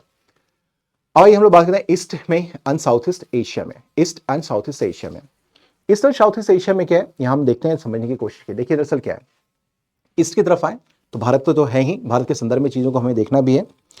पहले क्या बात करते हैं चाइना की तरफ। चाइना में तांग डायनेस्टी हुआ करता है, तांग डायनेस्टी। तांग डायनेस्टी काफी पावरफुल हुआ करता था, काफी कुछ डेवलपमेंट हुआ। लेकिन तांग डायनेस्टी का हम देखेंगे कि सुंग डायनेस्टी जो कि कमजोर वंश रहा था, जिसको कि आसानी से रिप्लेस कर दिया गया किसके द्वारा, मंगोलों के द्वारा। अब मंगोलों में हम देखेंगे कि जो युआन डायनेस्टी है वो काफी पावरफुल रही, ठीक है ना, और उसने एक बहुत बड़ा एम्पायर क्रिएट करके रखा, उसके बारे में हम लोग बात करेंगे, ठीक है। तो ये चाइना के बारे में बात करेंगे, एक तांग डायनेस्टी जो काफी पावरफुल हुआ, फिर सोंग डायनेस्टी एंड देन मंगोलों का आक्रमण हुआ, जिसने पूरे के पूरे चाइना के साथ साथ हम देखेंगे वियतनाम तक उसने अपना एम्पायर को क्रिएट कर रखा। आपने चंगेज खान के बारे में सुना होगा, अब पढ़ेंगे आगे भी हम लोग। तो उन्होंने बहुत बड़ा एम्पायर क्रिएट किया। अभी मैप के थ्रू भी इसको देखने और समझने की कोशिश करेंगे। दूसरी तरफ हम देखते हैं कि साउथ ईस्ट एशिया में देखें तो हमें बात करना है कहां पर, ये जितने भी लिटरल स्टेट्स हैं, आइलैंड्स हैं, जिसमें कि इंडोनेशिया, जावा, मलाया, सुमात्रा, वियतनाम, ये सब, यहां पर देखें दो डायनेस्टी हमें बात करना है। एक है शैलेंद्र डायनेस्टी, दूसरा है हमारे पास कंबोज डायनेस्टी, ठीक है ना, शैलेंद्र डायनेस्टी और कंबोज डायनेस्टी। लेकिन शैलेंद्र डायनेस्टी से पहले यहां श्रीविजय डायनेस्टी होता था। लेकिन जब शैलेंद्र डायनेस्टी का जो है सो जो कराइज हुआ और जब ये एम्पायर बनाना शुरू किया तो श्रीविजय डिक्लाइन नहीं किया, खत्म नहीं हुआ, बल्कि वो श्रिंक कर गया, कॉन्ट्रैक्ट कर गया। यानी कि 17 से 13वीं शताब्दी तक हम देखेंगे श्रीविजय एम्पायर रहा। लेकिन इसी पीरियड में हम देखेंगे कि 7 से लेकर 10वीं तक का जो समय रहा वो शैलेंद्र डायनेस्टी का रहा। इसका मतलब शैलेंद्र डायनेस्टी जो श्रीविजय डायनेस्टी लंबे समय तक रहेगा, ठीक है। लेकिन इसी बीच में एक फेज आएगा जिस समय शैलेंद्र वंश काफी ज्यादा मजबूत हो जाएगा। कंबोजा एम्पायर, ये हमें बात करना है। और इसी समय जो पैरेलली चल रहा है वो कौन है, पल्लवों का शासन चल रहा है दक्षिण भारत के अंतर्गत, ठीक है। अब ये देखिए, ये तांग डायनेस्टी है। चाइना के बारे में पहले बात कर लेते हैं। तांग डायनेस्टी आपको दिख रहा होगा कि अब देखेंगे चाइना का जो पार्ट है आपके पास, साउथ ईस्टर्न पार्ट, वो कवर करता है। साथ ही साथ आप देखेंगे कि जो लिटरल स्टेट्स हैं यहाँ पर, वियतनाम वगैरह तक भी तांग डायनेस्टी का शासन था। लेकिन तांग डायनेस्टी का हम देखेंगे क्या कि जो चाइना में जो डायनेस्टी थी, चाइनीज, वो कमजोर होते हैं। और फिर आता है सुंगा डायनेस्टी, और सुंगा डायनेस्टी जो है वो बहुत लिमिटेड हो जाता है। और सुंग डायनेस्टी में भी विभाजन होगा नॉर्दर्न सुंग और सदर्न सुंग में, और इनको रिप्लेस करके आएगा हमारे पास फिर बाद में फाइनली जब ये वीक हो जाएंगे तो मंगोल आएंगे, जो कि पूरा का पूरा चाइना के ऊपर में, वियतनाम तक, north south Vietnam, even Korea में, नॉर्थ कोरिया में भी इनका एक्सपेंशन हो जाएगा, इसका युआन का, जो कि कौन है, मंगोल्स हैं, ठीक है ना, वो आर देश, दे आर कॉल्ड मंगोल्स, ठीक है ना, ये मंगोल हैं, ठीक है। ये हमने देखा, ये हमारे पास दिख रहा था, ये हमने बात बता ही दिया आपको। मंगोल्स क्या करेंगे, और मंगोल्स ने ये जो एम्पायर क्रिएट किया है वो अभी तक का शायद बात करें तो हम लोग one of the largest empires in East Asia जो क्रिएट किया गया था, ठीक है। इतनी बातें समझ पा रहे हैं। वेनेशियन जो है ट्रैवलर आता है, मार्कोपोलो चाइना में भी जाता है, जैसे मैंने आपको बताया था, मार्कोपोलो आएगा, ठीक है ना। और इस समय जिसका शासन चल रहा था वो था कुबलई खां, ठीक है ना। इस समय जो मंगोलों का किंग था चाइना पे, उसका नाम था कुबलई खां, ठीक है। तो आपको समझ में आया कि चाइना में अभी क्या हो रहा है, यहां पर मुस्लिम शासन चल रहा था, और मुस्लिम शासन में कौन है, कुबलई खां है। उसी के समय में हम देखते हैं कि मार्कोपोलो भी वहां जाता है, चाइना जाता है, ठीक है, ठीक है। अब होता क्या है कि अभी आपने देखा इमेज के थ्रू कि इतना बड़ा जो एक्सपेंशन मंगोलों ने क्रिएट कर रखा है, इसका मतलब क्या है कि चाइना पे तो कंट्रोल कर ही लिया है, जो लिटरल स्टेट्स हैं यानी जो आइलैंड्स वगैरह भी हैं वहां भी इसका एक्सपेंशन होता चला जा रहा है। एक्सपेंशन का इंडोनेशिया, वियतनाम, इन सबों में भी होता चला जा रहा है। तो इनके पास एक स्ट्रांग आर्मी होगी, मंगोलों के पास, इनके पास भी स्ट्रांग आर्मी होगी। लेकिन हुआ क्या कि जब ये इधर अपना एक्सपेंशन कर रहे थे, उससे पहले तक देखें कई इंडिपेंडेंट स्टेट्स हमारे पास साउथ ईस्ट एशिया में आ चुके थे। इन साउथ ईस्ट एशिया में दो डायनेस्टी के बारे में बात करना है, एक शैलेंद्र डायनेस्टी, दूसरा कंबोजा डायनेस्टी। शैलेंद्र डायनेस्टी और कंबोजा डायनेस्टी। शैलेंद्र डायनेस्टी के बारे में अगर हम लोग बात करें तो ये जो शैलेंद्र डायनेस्टी है, जब हम बात करें जो अपने पिक पे होता है, तो इसके अंदर सुमात्रा, जावा, मलाया, ये जो रीजन है, जो थाईलैंड का रीजन है, और फिलीपींस भी इस जो है किसके अंदर आता है, शैलेंद्र डायनेस्टी के अंदर। यानी ये जो पूरा का पूरा हिस्सा है शैलेंद्र डायनेस्टी का, इसमें हम देखेंगे सुमात्रा, जावा, मलाया, जो मॉडर्न थाईलैंड, इवन फिलीपींस, ये सब भी हमें देखने को मिलता है। इनका कॉन्ट्रीब्यूशन क्या है, ये एग्जामिनेशन का पॉइंट ऑफ व्यू से इंपॉर्टेंट है, तो ये जान लीजिए। इन्होंने क्या किया था, जावा में, ईस्ट जावा में बोरोबुद्दूर टेंपल का निर्माण करवाया, दैट इज इन ईस्ट जावा, और ये डेडिकेटेड है किसको, लॉर्ड बुद्धा को। इसके अलावा हम देखेंगे क्या कि इस जो टेंपल है, इस टेंपल के में कई पैनल्स बने हुए हैं। इन पैनल्स के ऊपर में देखेंगे कि जो कहानियां हैं या नैरेटिव्स हैं, बेसिक नैरेटिव्स हैं, वो रामायण और महाभारत से ली गई हैं। The narratives are taken from Ramayana and Mahabharata, that is panels of the temples, ठीक है ना। इसके अलावा it is a whole mountain carved in 9-story terraces और mounted by a stupa। इसका जो स्ट्रक्चर है, एक स्तूप आपको दिखाई देगा, और ये जो है 9 जो है आपके पास टेरेसेस हैं, 9 टेरेस काउंट करेंगे तो ये 9 टेरेसेस हैं, और इसके बीच में एक जो है क्या है, स्तूपा है, जिसको चारों तरफ से जो है क्या है, टेरेसेस सरमाउंट करता है। That is called what, I say, Borobudur temple, ठीक है। Now coming to Kambuja dynasty. Kambuja dynasty के बारे में अगर हम लोग बात करें तो इनका एक्सटेंशन कंबोडिया में भी रहा, साउथ वियतनाम तक भी रहा अपने पिक पे ऊपर में, और ये लगभग 15वीं शताब्दी तक अपने अस्तित्व में बने रहे। इनका कॉन्ट्रीब्यूशन क्या है ये भी हम लोग जान लें। तो इन्होंने अंकोर वाट जो टेम्पल है, जो कि भगवान विष्णु को डेडिकेटेड, उस टेम्पल का कंस्ट्रक्शन करवाया। सो this is your Angkor Wat temple, जो कि लॉर्ड विष्णु को डेडिकेटेड है, ठीक है ना। ये हमने देखा कंबोजर डायनेस्टी के लोगों ने इसे बनवाया था, ठीक है। इसका फ्रंटल व्यू है। So this are things. So हम देखेंगे ये पूरा का पूरा हमें देखने को मिलता है। इसके ऊपर में रामायण का ये जो रीजन है हमारे पास, ये 19th सेंचुरी के मिड तक पता किसी को नहीं था, ये बन गया, ठीक है ना, लेकिन उधर कोई जा नहीं रहा था। एक फ्रेंच मैन है जिसने इसको 1860 में इसको खोजा, उसके फिर दुनिया की नजर में ये बातें आई, ठीक है ना, कि इतना वीरस टेम्पल बनाया गया था, ठीक है। इस तरह हम देखते क्या है कि इस तरीके से हम देखें कि इंडिया का काफी क्लोज कॉमर्शियल और कल्चरल रिलेशन रहा वेस्ट के साथ भी। वेस्ट का मतलब हो गया रोमन्स के साथ भी, अरब के साथ भी, और हम देखेंगे इधर हम देखेंगे ईस्ट की तरफ भी, साउथ ईस्ट एशिया के साथ भी रहा। और हम देखेंगे क्या कि इस तरीके से वेरियस किंगडम्स इन साउथ ईस्ट एशिया जो है वो क्या करेंगे, एक ब्रिज के रूप में काम किया, कॉमर्शियल और कल्चरल ब्रिज के रूप में इंडिया और चाइना के बीच में, ठीक है ना, and the outside world as well, ठीक है। So this is how we can conclude India and the world, and the world.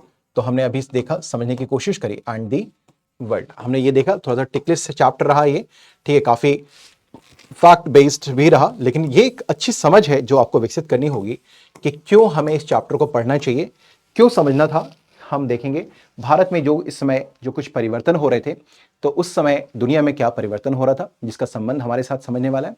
इसी समय हमने देखा कि वेस्टर्न वर्ल्ड में कई मॉडर्न यूरोपियन नेशंस का जो है बीजारोपण हो गया, उसकी सीडिंग हो गई, अरब वर्ल्ड बना, इस्लाम का राइज हुआ, अरबीकरण हुआ।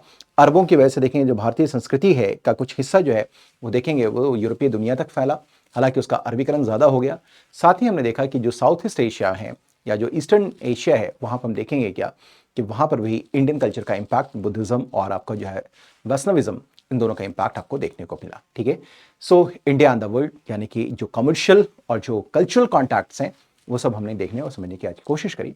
अब जो नेक्स्ट चैप्टर होगा वो अगली क्लास में हम लोग कवर करने वाले हैं, और संभवतः वो जो चैप्टर होगा that would be around 8 to 10 century के बीच में होगा। तो उसमें ट्राई पार्टर स्ट्रगल वगैरह हमें बात करना होगा, उसकी चर्चा हम लोग अगली क्लास में करेंगे। मैं आशा करता हूँ कि ये सेशन थोड़ा लंबा ज़रूर हुआ, लेकिन ये आपके बेहद काम का होगा और एक अच्छी समझ आपकी विकसित हुई होगी। भारत और भारत के आसपास के देशों के बारे में आपने भी समझा होगा कि उस समय का विश्व किस तरीके का था, उसके समय भारत के संबंध किस तरीके थे, क्या क्या बदलाव भारत के पश्चिम और पूर्व में हो रहा था। मैं आशा करता हूँ कि इसके ऊपर आपके एक स्पष्ट छवि बन गई होगी, एक क्लियर इमेज आपके पास आ गया होगा। And I believe definitely this session have been a great session for you, और काफ़ी आपको आपके लिए बेनिफिशियल भी होगा। एंड कुछ अगर अच्छा लगा है तो डेफिनेटली आप कमेंट करके हमें ज़रूर बताइए, एंड इसके अकॉर्डिंग हम लोग फिर से अपना अगला प्रयास करेंगे। Till then bye bye, take care everyone, lots of love and the blessings.